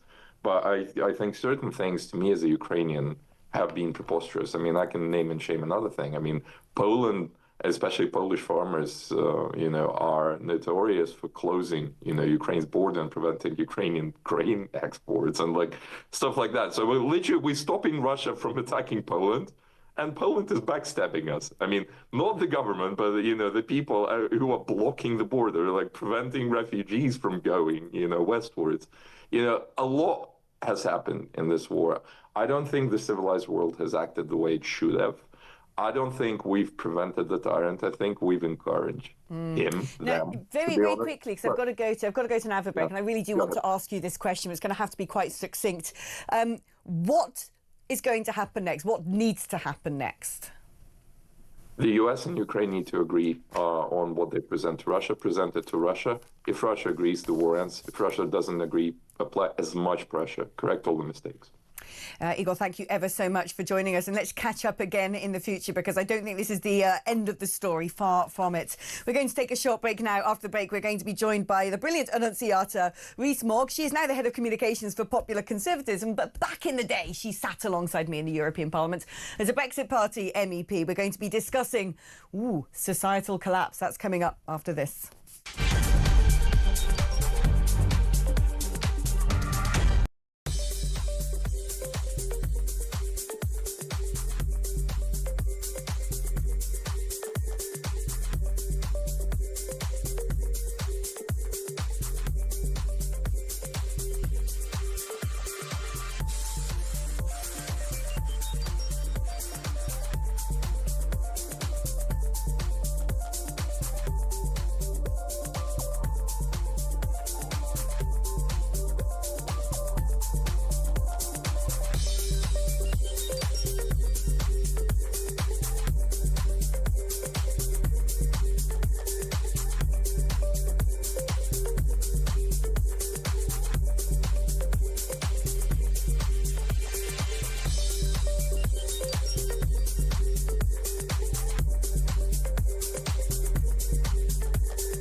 Some breaking news for you coming out of Liverpool Crown Court.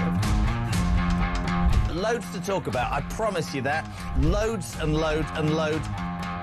Good afternoon. Welcome to the programme. Welcome to the home of common sense. Yes, it's me again, your genial host, Kevin O'Sullivan. Top of the morning to you. This is Talk Breakfast. I'm Mark Dolan.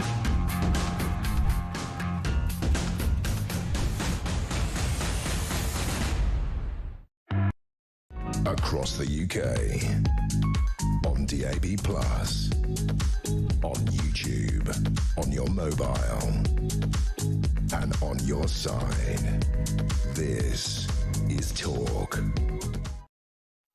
Hello, welcome back. Now, nothing gives me greater pleasure than when the left self-cannibalise. And so I had a wry smile on my face when a Labour MP criticised Sir Sadiq Khan over the off-the-scale graffiti on the London Underground. This was Rupa Huck, who represented Ealing Central and Acton since 2015. She posted several photos of graffiti on the Central Line.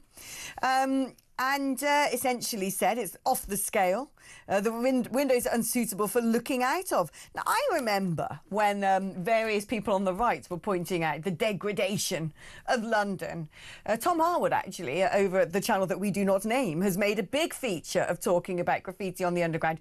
And the vitriol and the backlash, particularly from the Mayor of London, has been quite astonishing, who, of course, continues to gaslight that London's the best city in the world, crime's going down, isn't it wonderful? Everybody wants to move here, which couldn't be further from the truth.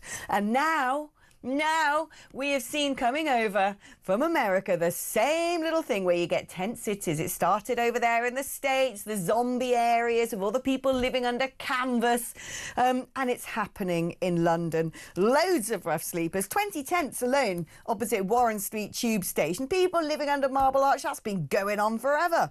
Frankly, if you haven't been to London in a while and you're wondering how our capital city is bearing up, don't come, would be my answer. Don't come, because it's getting dirty, dilapidated, economically decimated and dangerous. Let's speak now to Annunziata Rees-Mogg. It's depressing, isn't it? I mean, I've been a Londoner for quite a long time, well over a decade, and I just got to the stage where I thought, I can't live here anymore. My rents went through the roof, and I thought, for the extra money I'm paying, what am I getting for it? What am I getting for it? The place looks like a dump. What are your thoughts on this? I went to school in London. I lived in London all my 20s and early working life, and I moved out in 2018, and thank God I did. I now go back about once a week, and it's not the city I knew. It's not the city I loved. It's not the vibrant, exciting, happening place it used to be. It is dirty, it is dangerous, and no women feel safe, regardless of what Sadiq Khan might claim. What are the main factors contributing to the downfall of glorious London? Because I loved London, like you. It was a wonderful city. It still is. It's still got the bones of beauty. Having just come back from the continent of Europe, and you and I spent time in Brussels, I mean, that place is a hellhole. Graffiti everywhere. It's dismal. It's dystopian. It's communist grey. And then coming back to London, you think, wow, we've got beautiful architecture still. We still have an exciting restaurant scene. And yet at the heart of all of this, to me, were two major things. One being, we were just discussing it because of the inquiry, the COVID pandemic decimated independent shops, decimated the high streets. Oxford Street, which is once the main thoroughfare of commerce in the capital city, is just a joke covered in candy shops. So one to me was COVID, and the other one is open borders. There is undoubtedly a big problem with Oxford Street, the crime rate. I think it is all related. If you go down Park Lane, fine, they've cleared the central bit of a massive tent city. But number one, London, an absolutely iconic address, which used to be the home of the Duke of Wellington, has tents all around its wall. And funnily enough, Oxford Street, just round the corner, 18 mobile phones are stolen every single day on average. Why would tourists go? Why would you put yourself in that situation? Just down the road from there, even nearer the tents, is an area well known for having Rolexes and other valuables stolen off people's persons. That tourists don't want to go, but Londoners can't afford to go. It's just not safe. And it is depressing. The streets are dirty and the graffiti is terrible. And when people do try to help, you mentioned, I think it was Looking for Growth, is a volunteer group who want our country to succeed, and arranged for volunteers to go and clean graffiti on the Central Line that Rupa Huq has criticised. There are 2,000 tags done every week on the Central Line. They went and cleared it up. And what does the TfL commissioner say? He accuses them of creating the graffiti so that they could clean it. What? That is literally, he's called Andy Lord, and he accused them of making the graffiti just so they could look good cleaning it up. Everyone knows this is not true, that there are real problems in London. There was an article today about a lady just back from maternity leave. She's been out of London for a year, going back to her old commute, the old roads she knew she walked down every day, and noticing the huge difference that you now smell drugs on every corner. She was citing seeing prostitutes at 7 o'clock in the morning plying their trade and bargaining for cash with their clients. It is not the city we know and love, and it is not, as you say, the great city it could and should be. What is the solution to this? Because I must admit, having just come back from Brussels yesterday, if you think London has become a hellhole, I mean, Brussels was never particularly great anyway, but Brussels is horrific. I mean, horrific. The whole of the metro system is basically filled with smelly men in sleeping bags. They're big public urinals. It smells disgusting. The graffiti is off the charts. When you look at the amount of, shops and restaurants that closed in London, it's about 5 times worse in Brussels.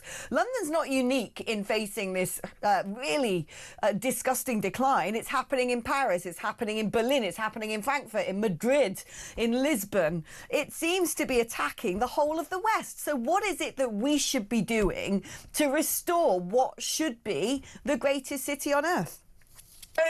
We need to have pride in our communities, but to have that, we need communities. We need settled communities that know each other. I was walking down a back street in Westminster earlier in the week, and I happened to notice one of the very old neighbourhood watch stickers in a window. Those were the days when everyone knew their neighbour, everyone joined a group, you had your monthly meetings to discuss if there were any problems and was there a tramp nearby who maybe you could all get together and find help for to make sure they weren't on the streets. Now we're all so divided, so unknown to each other, so anonymous, that there isn't that cohesion and that people don't come together. And with officials accusing people of creating the problems themselves when they're trying to help them, that is getting worse. We know we've got a housing problem in London. We do. Annunziata, my darling, thank you ever so much. And do you know what I can surmise from all of this, why we didn't deal with COVID so quickly, why London now looks like Vice City, it's open borders. It all comes down to the cult of global socialism, my friends. That is the thing that's going to destroy the West, and that is what we need to tackle head on. Right, going to take a short break now, but Kevin is joining me just after this, so don't go anywhere. I'll see you in just a moment.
across the UK. On DAB+,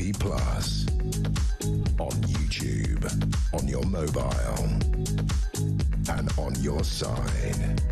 This is Talk.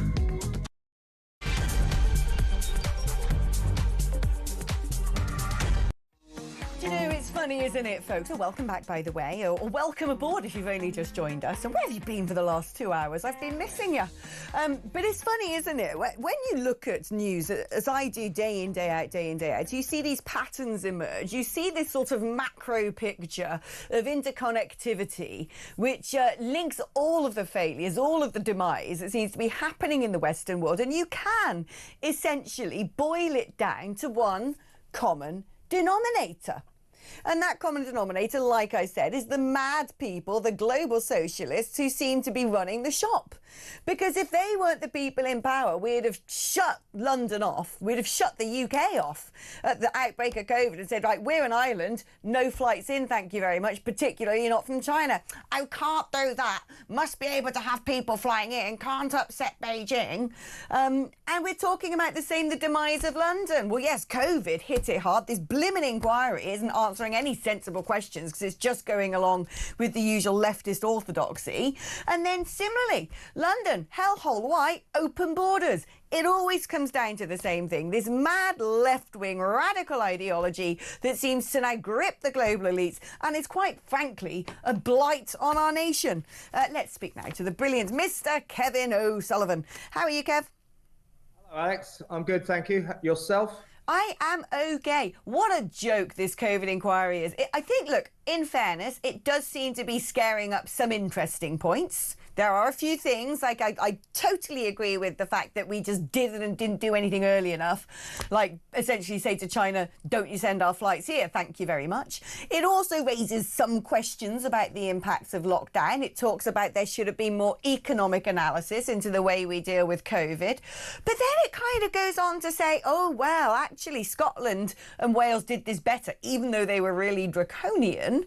And it doesn't ask any of the critical questions that I think needed to be answered, such as, were lockdowns actually effective? Furlough, the hundreds of billions we spent on that, it's destroyed our economy irreparably, it seems. And yet those things weren't even tackled. Instead, it's more like, oh, someone called someone names in a WhatsApp group. I don't care. No, absolutely. I mean, you know, why is the COVID inquiry saying, oh, Scotland and Wales did it much better? I'll tell you why. It's because Scotland and Wales are much more left-wing than England and our then Tory government. That's what this COVID inquiry is all about. And when they say, oh, if only we'd have started social distancing a week earlier, lockdowns could have been avoided. No, I don't care. Whatever the circumstances were, this is the point. Lockdowns should have been avoided. Lockdowns should never have been considered, and they must never be considered again. They did not work. All they succeeded in doing was ruining this country socially, culturally, and economically for years to come. We're still suffering now. When they say, oh, lockdown saved deaths, saved so many lives. No, they didn't. I'll tell you what they did. They postponed deaths. So we locked down, the death rate would naturally plummet. A month later, we would come out of lockdown and the death rate would soar back up. So all lockdowns ever did was postpone deaths. They didn't reduce deaths. And by the way, Alex, when they said, oh, if only the awful Tory government could have done it better, you know, chaos and toxic culture in the middle of Downing Street, and they were using hurty words and misogynistic words. Who cares about that? Is that what we're paying for? But when they say that, they go, oh, and 23,000 deaths could have been avoided. 23,000 deaths. Pretty handy round number, that. Not 22,999, not 23,001, 23,000. Treat that number with the utmost skepticism. Yeah. In other words, dismiss it. How many people have died as a result of not having cancers diagnosed, of mental health issues, of not having other health problems treated on time? We don't seem to have a figure on that. I kind of feel I could have saved the country 200 million and gone into Grok and said, dear Grok, can you create an analysis of all the newspaper headlines during COVID and create what an inquiry might say.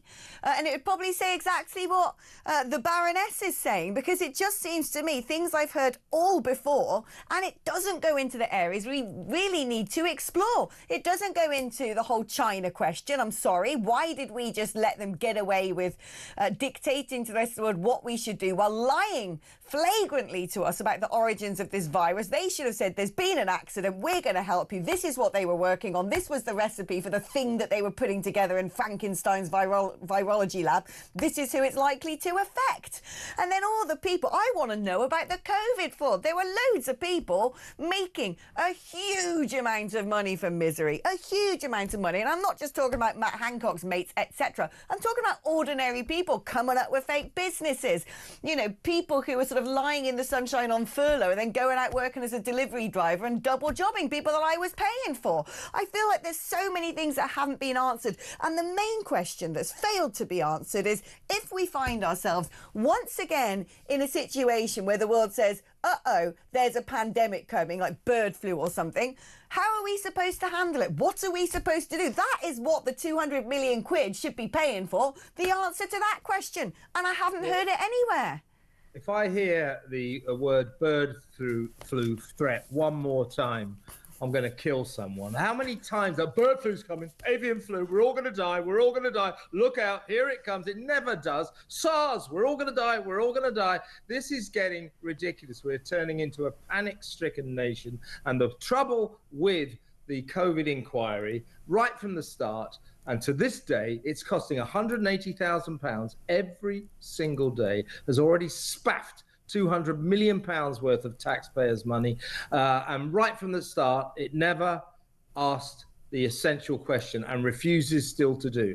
That is, should we ever lock down? Are lockdowns necessary? Do lockdowns work? The only questions that this inquiry, this useless, pathetic, waste of money inquiry is asking is, did we lock down early enough? Did we lock down hard enough? Did we lock down long enough? Lockdowns didn't work. It's obvious. It's obvious they didn't work. If you lock down, as we did that dreaded time, the first time for whatever it was, a month, 6 weeks, we go, oh, there, look at the death rate, it's gone. Oh, wow, this lockdown really worked. Then you come out of lockdown and within a week, everybody's dying again. The death rate's up. And we go, oh, we have to lock down again. Once you have to lock down a second time, it essentially, basically, obviously, palpably proves that the first lockdown didn't work. Then you have the second lockdown. Oh, wow, the death rates come right down. Let's come out of lockdown. Oh, they're all dying again. Let's have another lockdown.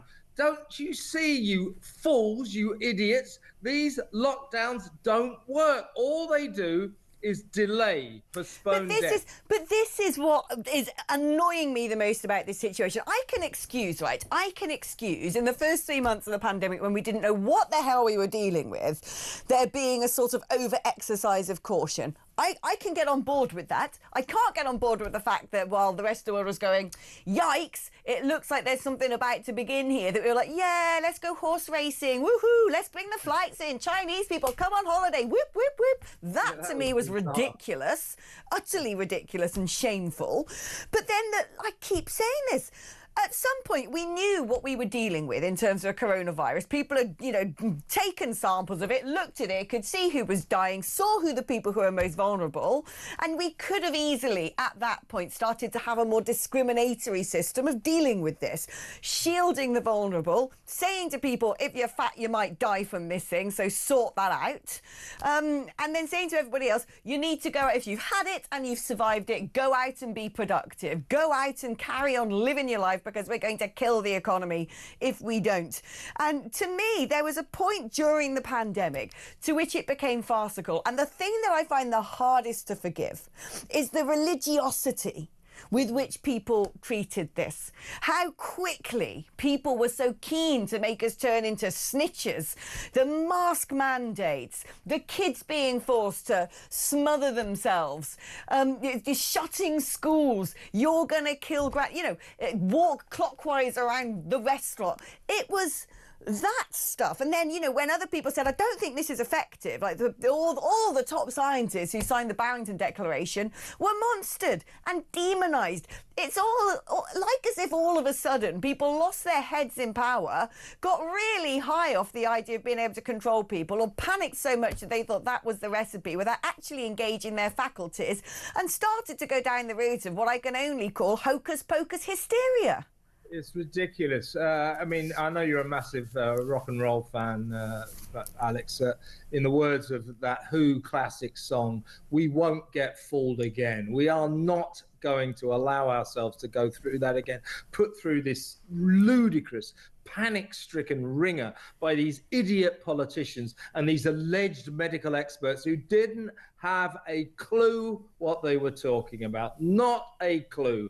It was mad. And there was no analysis at the time of who was actually at risk. So we closed all the schools. Teachers said, don't get us near those pupils. They'll give us COVID. No, your pupils were very unlikely to have it or ever catch it. Old people were at risk.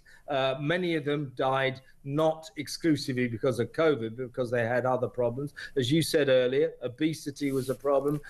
Frankly, we massively over-panicked about a virus, and I don't mean to undermine those who suffered tragedy because of it, and I don't mean to undermine the terrible deaths that we did suffer due to COVID. But in terms of viruses, it was a pretty weak, unlethal virus, and yet this country, indeed the world, went into meltdown, mad meltdown, and the entire planet is still suffering because of it. And as you just alluded to, the craziness, the insanity, the derangement of those dark days when government was saying, wear masks, walk 6 feet apart from each other, only leave your house if necessary, before they actually fully locked us down. Yeah, there's millions of people dying in China and Italy. They can still fly into the country, no problem about that.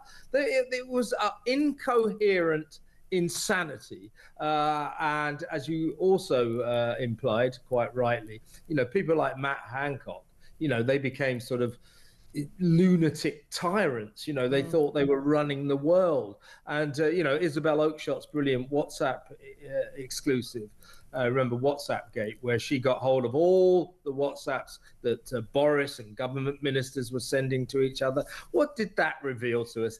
They didn't have a Scooby-Doo, not a clue what they were doing. They were just going, Nicola Sturgeon's just ordered 6 inches to be cut off the bottom of classroom doors to make ventilation go through schools so the kids don't get COVID. Shall we do that? Yes, let's do that. One of the most mad things in my mind, because, I actually, by the end of COVID, had developed a really good COVID coping strategy, which was I just left Britain and went to live in Lanzarote, where I would regularly be hiking up and down volcanoes, and I got super fit.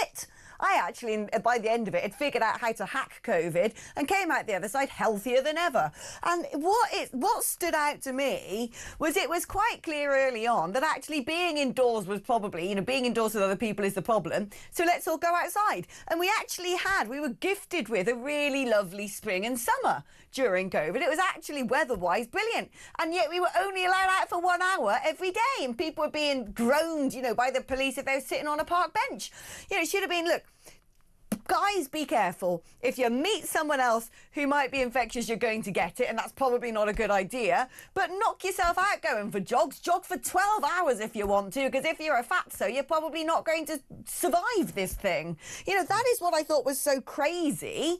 The fact that, instead of actually looking logically, medically, at what might help people and giving people sensible public health information, instead it became, like you said, some sort of cultish, weird thing about masks and clockwise directions and spacing and just odd stuff, which you're like, it doesn't matter which entrance and exit I use of this pub. If we're all in a pub together, the virus may well spread. it just seemed great. There was so much craziness attached to all of this. There certainly was. I mean, what I always worry about is, look, I was going to work. I was broadcasting on what was then Talk Radio. One of my most hilarious experiences was driving in one day. The one good thing about the COVID crisis was London traffic was a dream. There was no other cars around. Anyway, I was driving across Blackfriars Bridge. I got pulled up by the police because no one was allowed out. I mean, just remember this, just thinking about this, curfews, people not allowed out, tumbleweed flying down the high streets, really weird. Anyway, I got called up by the police saying, "Where are you off to then? You're not supposed to be out." I said, I'm a key worker. They go, "Well, what do you do then?" Thinking I was going to say I'm a doctor. I said, "I'm a broadcaster. I present a radio show." "That's not a key worker." I said, "I think fine it is." So he says, "Hey, George, he says he's a key worker. He's a radio presenter." So the guy goes, and then the bloke comes back to me and goes, "Christ, you're right. Well, have a nice day." So I was going to work. So it's for me, and I'm middle class. I live in a nice house with my wife and my dog, garden and all that stuff. It wasn't fun, but it wasn't a nightmare for me.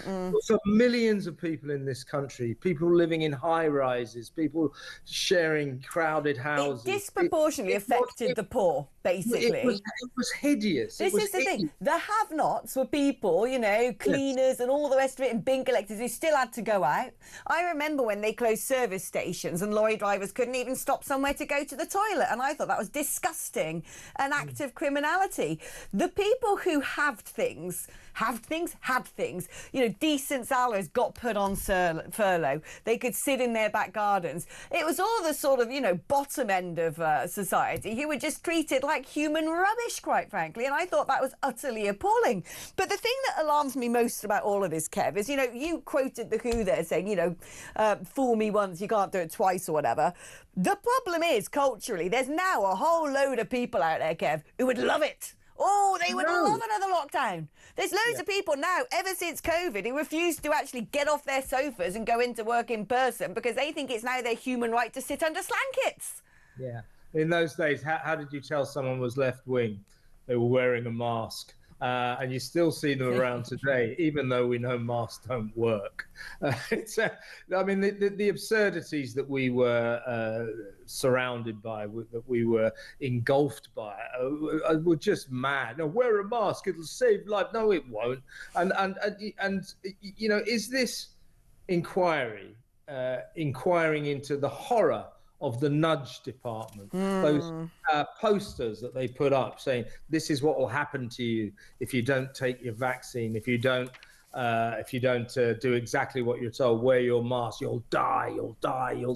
They were terrorizing the nation, panicking the nation. Oh, it's horrible. And another thing that this inquiry should be looking into, in my view, was the unacceptable demonization of people who took the perfectly legal decision that they didn't want to take the COVID vaccine. Yeah. That was their decision. It's their body. And yet the government encouraged them to be turned into pariahs. It's interesting, actually. The government are blocking the release of a report for another 2 years, which looks at vaccine harms against children. That is not allowed in the public domain, which is eyebrow-raising. Let's move on to another story. And let's talk about Shabana Mahmood, who seems to have got her act together and is cracking down on migration in a way that the Conservatives could only have ever dreamed of. It's quite remarkable, isn't it? We supposedly had...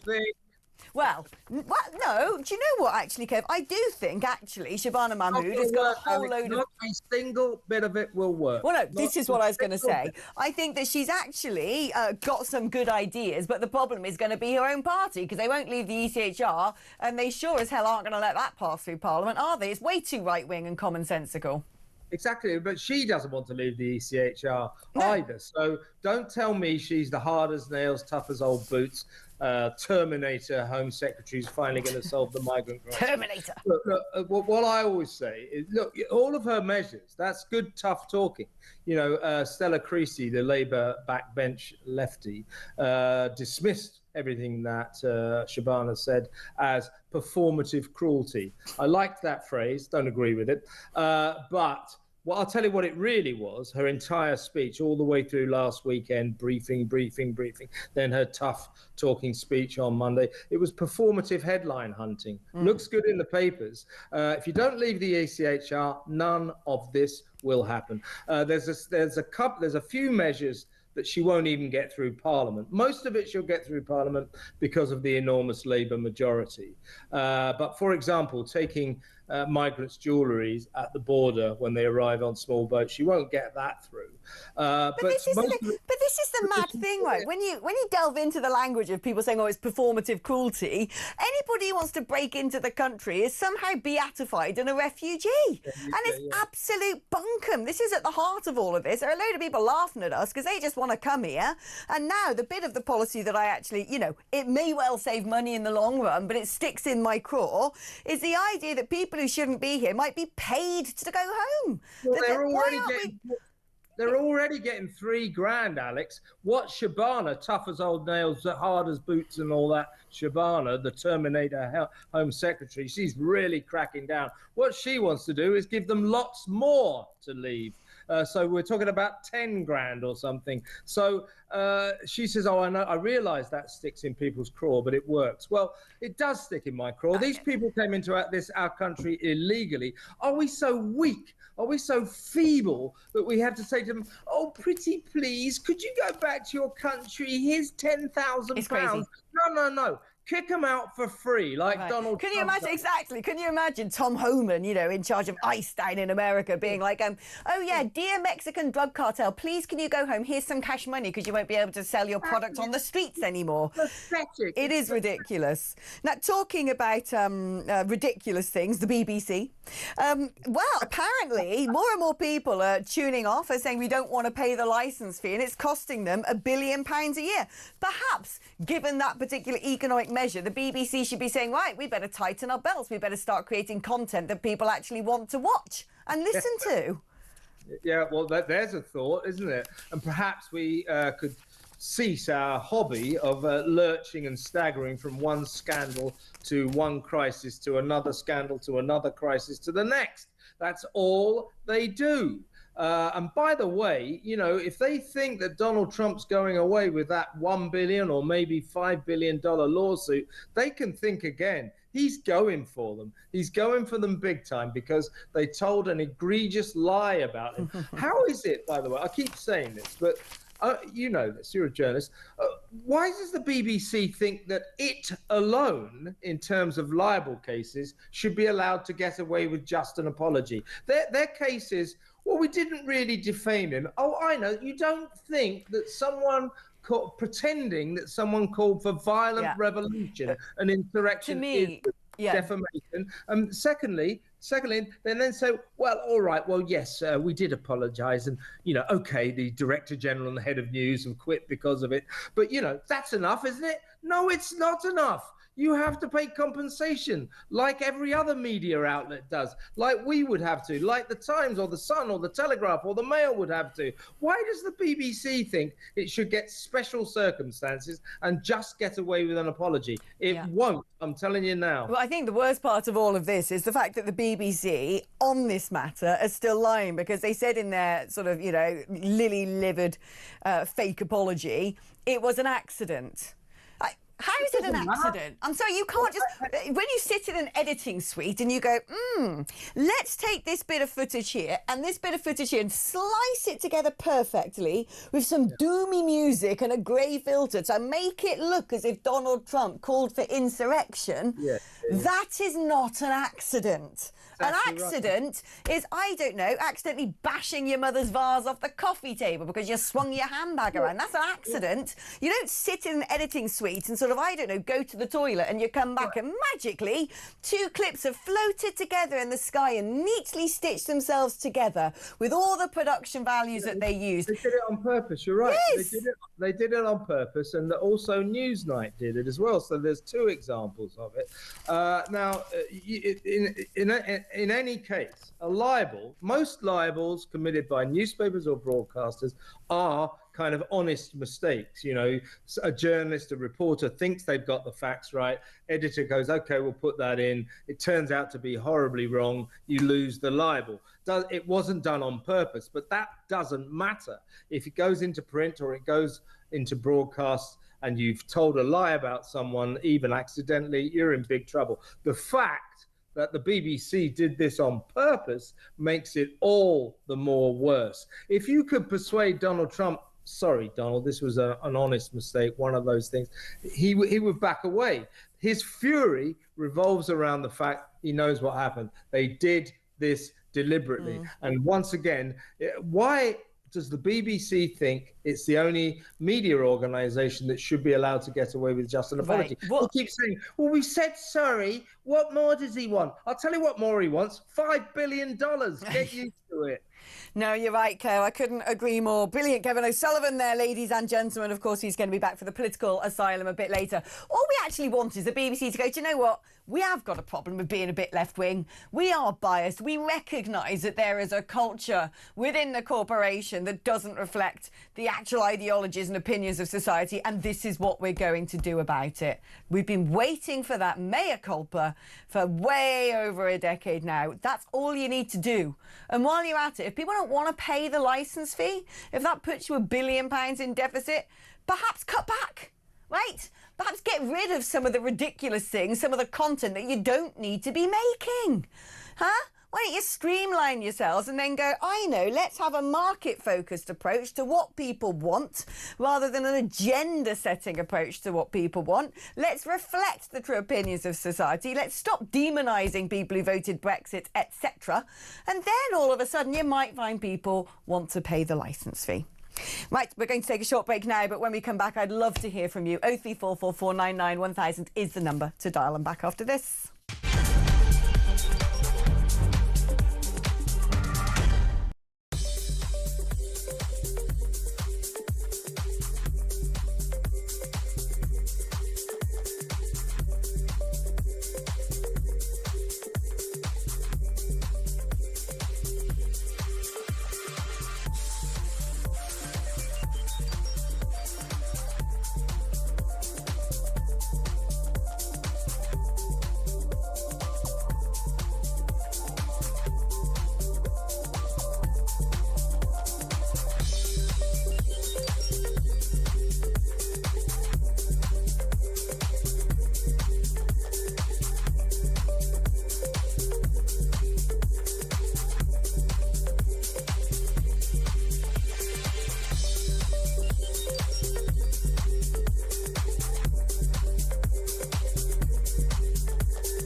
Some breaking news for you coming out of Liverpool Crown Court.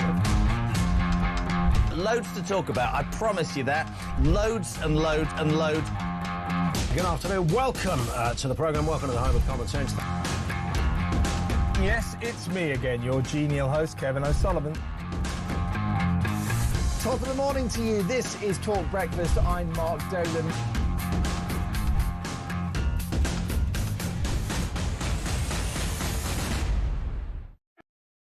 Across the UK, on DAB+, on YouTube, on your mobile, and on your side. This is Talk. Hello and welcome back. Let's speak to some of you guys, because the phone lines have been busy all morning. Lots of thoughts on lots of topics. Let's speak first of all to Ian, who is in Kent. Good afternoon, Ian. Good afternoon, Alex. It's great to speak to you. Oh, it's great to have you here as well. What are your thoughts and on what topic?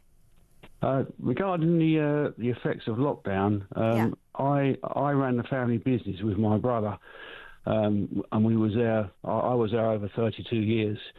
We had about 10 staff. We had men out in lorries all day, paid hundreds of thousands of pounds a year in tax to the government. Always kept it going. Always put the business first.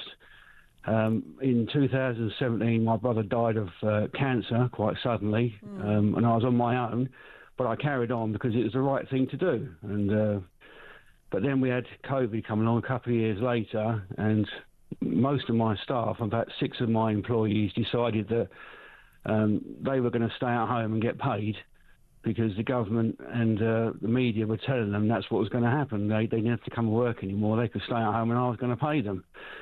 And it was a disaster. I had no choice. They wanted to be furloughed. Solicitor told me that I had to let them do that. There was nothing I could do about it. So it effectively shut the business down for all of April. I managed to get a couple of them back. We managed to sort of work part-time through sort of May and June. And I gradually got them all back by the end of the year. But by then it's winter and we was involved in construction supplies. So, that's our busy period gone. Yeah, do you know, I couldn't... if you are sort of suggesting here that the actual concept of furlough was one of the most egregious parts of the pandemic, the sheer cost on the average taxpayer, the fact that it seemed to bubble wrap people who probably didn't need it and cost multiple businesses, and it was so unfair because there were people sitting at home earning money while other people going out striving for almost zero compensation, then other people who didn't have the option of earning money at all. And yet the inquiry doesn't look at that. I think furlough by and large was wicked. There are certainly people who wouldn't have been able to do their jobs and it would have totally destroyed their lives if they weren't able to feed their families, and I get that, but it was far too generous. It was far too blanket applied, and we are going to be paying for it for generations. And for those people who didn't get furlough, it is so unfair that they're now picking up the tab. Well, one of the things, I've always been a Conservative. I was a member of the Conservative Party. I'm not anymore. But it sort of struck me then that I thought, well, if a Conservative government can effectively close the business down, even though we paid, say, hundreds of thousands of pounds in tax, millions over the years, what will happen when they're not in power anymore? And I just thought, it's time to sort of think about myself. So in 2023, I sold everything off, shut the business down, made the staff redundant, and I've retired early now, and I'm okay it's fine to do that. But it was just a shame. It was a thriving business, but as soon as that put the doubt in my mind, I started thinking, well, it's time to think about, why are you doing this? Is this going to happen to you? And loyal staff can suddenly turn on you because they wanted to stay at home. Maybe we should have had a system where actually, people said, right, if you take furlough, what's going to happen is when you then go back to work, there'll be a proportion of your salary taken off to pay that money back over the course of a number of years. Because I'm still livid to this day that there were people sunbathing and being paid for it. And I'm now the one having to pick up the tab. And there's nothing for me during COVID. Nothing at all. And there must be plenty of people like me, like you, Ian, who actually are at the sharp end of things, and there was no support, no help, and then people who were basically chilling out, and the likes of us were paying for them to do so. They should be the ones to pick up their own tab. It should be a case of, right, you've had a year on full pay paid by the taxpayer. What we're going to do is tax you specifically who receive furlough incrementally as you can afford it, in proportion to make sure that you don't end up, you know, on Skid Row, but you've got to pay for your own furlough. I don't see why I have to do that. That just seems totally unfair. Ian from Kent, thank you ever so much. Let's speak now to Jay, who is in Stafford. Hello there, Jay. Hi, Alex. Thanks for having me on. I've got to be said, your enthusiasm is infectious. It's amazing. Oh, is it? What am I enthusiastic about? I didn't realise I was enthusiastic. Everything that you talk about, I find you very enthusiastic. Oh, right. But I wanted to talk about a little bit about, obviously, this new report that's come out. I feel the same way as Ian, the last caller. Right. Absolutely devastated through COVID. I have a PT business and a martial art business, so my business relies on members. I only managed to get through it by the skin of my teeth through, obviously, things like the bounce back loan and the £10,000 that people were offered having a building. I managed to get through that. It did drive me absolutely nuts because of all the stuff that was coming out about you can wear a mask, you can't wear a mask, you can go to dinner, but you can, as long as you take the mask off to drink it, then you have to put the mask back on. It was absolutely horrendous, absolutely ridiculous stuff.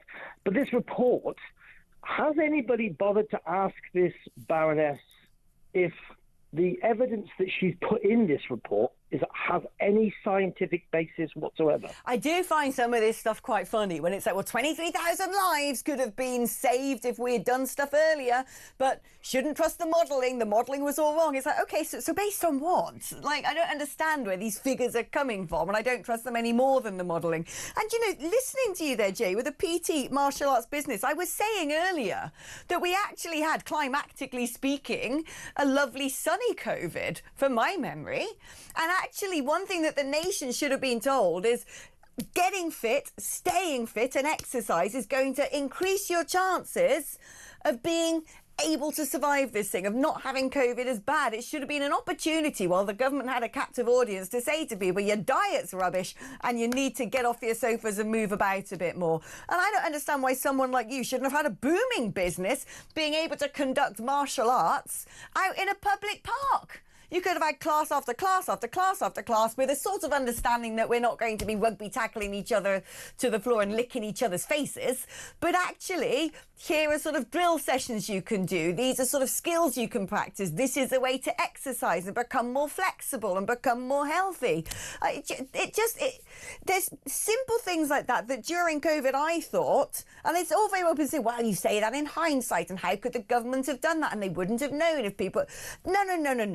There was a point during COVID that decisions like that could easily have been taken because it became obvious who was at risk and who wasn't, that obesity was a big problem, that actually being in the open air was probably your best way of avoiding infection, as long as you weren't getting too intimate with other people. And I don't understand. You could have had a thriving business, Jay, a thriving business. Well, you would think that, and that is what a lot of people say, but the reality is very different. So I had the £10,000 because I had a building. That went straight to my landlord. I didn't really see any of that. So even though I couldn't use my building for pretty much most of the lockdowns and during COVID, I was in and out, I was still having to pay nearly £1,200 a month for rent that I wasn't even using the building for. Then we take it outside. So trying to get people to do a martial art lesson 2 meters apart, absolutely ridiculous, because most people, I had out of about 130 members of my martial arts school, I had about maybe 6 turn up to do a lesson outside because they were just so actually you're saying that it wasn't transferable al fresco. Listen, I've got to take a break now, Jay, because we've got a lot to still get through before the end of the programme, but thank you ever so much for your call. Okay, you heard me. Got to go for a break, but don't go anywhere because there's still 20 more minutes to go. I'll see you in a moment.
Across the UK.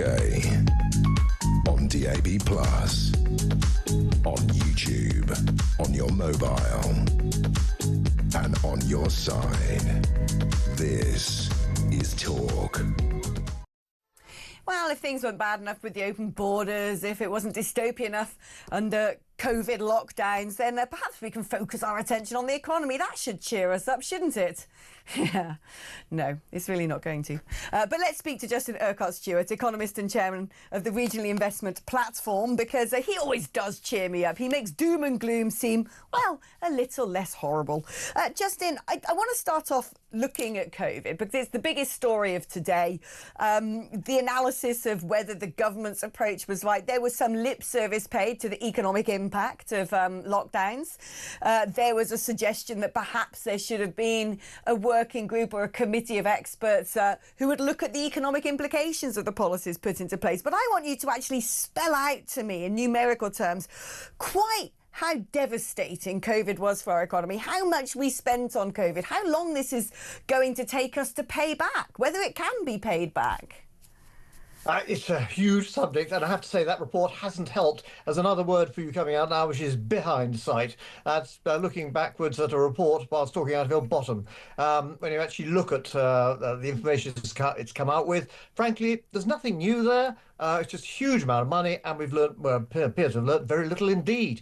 Now, how much has actually cost us? Well, there are all sorts of different ways of looking at this, but basically, if you looked at actually how much we've lost by the economy going backwards and actually being forced to stop, then you're talking about several billion pounds. In terms of extra costs, well, we know that's probably going to be, in terms of what's being used for Eat Out that period, you're talking about another 4 billion for that. So the answer is a significant proportion of our annual gross domestic product would have been actually taken away. How much? You're probably talking about 5 or 6%. That may not sound a great deal, but in terms of money, in terms of money going through the government or tax being earned, it's a big number indeed at a time when we couldn't afford it. Now, there's one thing we did have. We had this thing called quantitative easing, which, go back into an economics book 30 years ago, it won't be in there because no one had heard of it before. But basically, it's the ability of the government to be able to simplistically provide itself with more money by effectively printing it via the Bank of England. Funnily enough, actually, one of the largest owners of government debt is the government. It sounds rather perverse. So in theory, twice a year, you should be getting a coupon or a dividend worth probably in the region of about 30 billion, which would actually be paid by the government to the government. You couldn't make this up. And so we're in a strange position. Now, let's also look at the situation. The most important part, and you were quite rightly highlighting this just now, in terms of the impact of small businesses, because remember, the small businesses are the largest employer in the country. This past year, despite what's happened, it looks as though 800,000 new businesses have been set up. And it takes real courage to be able to do that, because it's your money, probably your house is on the line, your family's going to go through some difficulties. I remember having to do this myself, saying, I'm terribly sorry, darling, but actually we're not going to have so much money for the time being. In fact, probably none until the business grows and it gets going. These are the people who need to be supported and helped. As it was, what you saw with furlough is, as you quite right describing it, the ability to go to have a paid-for holiday and do nothing. But it's my rights. Well, if it's your rights, what are your obligations? Yeah. Your obligations are actually, therefore, to be working hard, providing your fair bit into the country. So, for example, I think it's absolutely right that where people have benefited from this, that over time there will be a payback for it. And people are seen to be paying back because that's a fair thing to do. You're not making people, pushing them over the edge. What you're trying to do is have a reasonable balance so people understand this. We were all in it together, and therefore we all have to pay a certain amount for it. And we're going to see on Wednesday when you're going to have the Joan Collins budget, for those with broader shoulders, or in her case padded shoulders, we're going to have to apparently actually support more of this. This is where things are so unfair. People have been looking at those saying, let's go milk the filthy rich. You don't get wealthy through taxation. The tax does not create wealth. Wealth provides you with the opportunity to have tax. It's the wrong way round, and that's the message that needs to be put across. Unfortunately, That's not what we're hearing. It is about, to me, it is about fairness. And I say this from my own perspective, and actually some of the callers today who I think feel the same way, which is, my circumstances were unique. I'd been in the European Parliament, we'd left the EU, and then all of a sudden COVID happened. So I'd found myself not in work, not in employment, I hadn't set up a business. The timing of it sucked, right? Yep. And so I ended up losing a lot of money because there was no scheme I could use, no furlough I could take, no grant for my business, no government loan, no kickback, no nothing. I just had to make do, use my savings to get by, and try and do the only work I could do from home, which was bashing out newspaper columns, which really don't pay very much. So I lost a lot of money. And then what really sticks in my core is there were people who made money, took out the loans, had a paid for holiday on furlough. Now I find myself in a job and I'm being taxed. I'm being taxed to the hilt to pay for those people. And that to me doesn't seem fair. To me, there should be an exemption. If you took furlough, then you pay furlough back. It shouldn't be me doing that. No, that's absolutely right. Money for nothing, I'm afraid that's not acceptable. Money, yes, with an obligation to actually pay all or part or whatever is necessary, a feeling that you actually must be giving back for what you've actually received. Now, the government's got to try and do this on a much broader scale because we're living beyond our means. That means educating the population into the idea that there's only a finite amount of money we can have, and therefore we can split that up. Try and make it a position where it's therefore understandable to people, and we're going to see this in horrors, I think, on Wednesday, because instead of having actually a nice, simple, I don't approve of it, but a nice, simple tax like income tax, we all know what that is. It raises a lot of money really rather quickly, and it's relatively fair on the basis that everybody's working actually will be paying for it. But, not working, but it's got assets. But what you don't see is, therefore, people understanding that where this money is actually going, and you can't just keep on giving it away with more lovely little policies, as we saw in the last days of Gordon Brown, coming up with all sorts of spurious ideas, which, of course, the next government are going to have to go and pay for.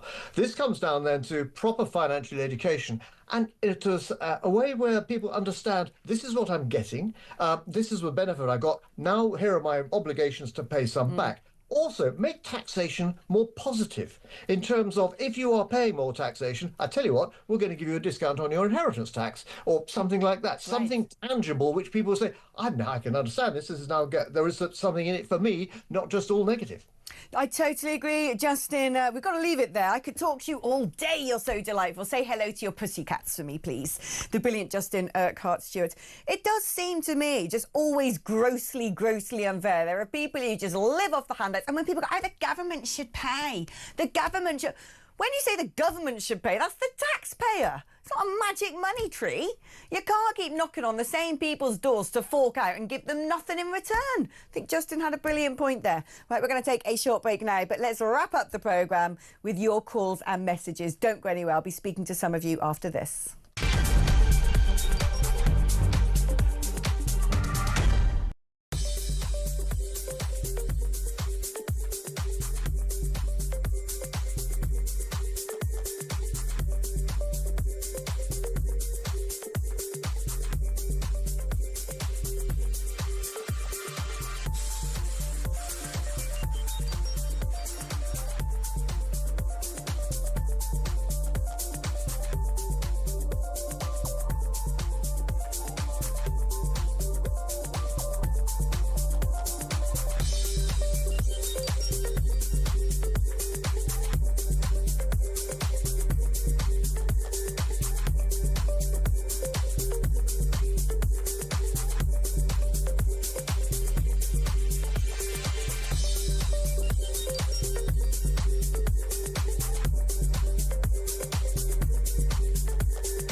some breaking news for you coming out of Liverpool Crown Court. Loads to talk about, I promise you that. Loads and loads and loads. Good afternoon. Welcome to the programme. Welcome to the home of common sense. Yes, it's me again, your genial host, Kevin O'Sullivan. Top of the morning to you. This is Talk Breakfast. I'm Mark Dolan.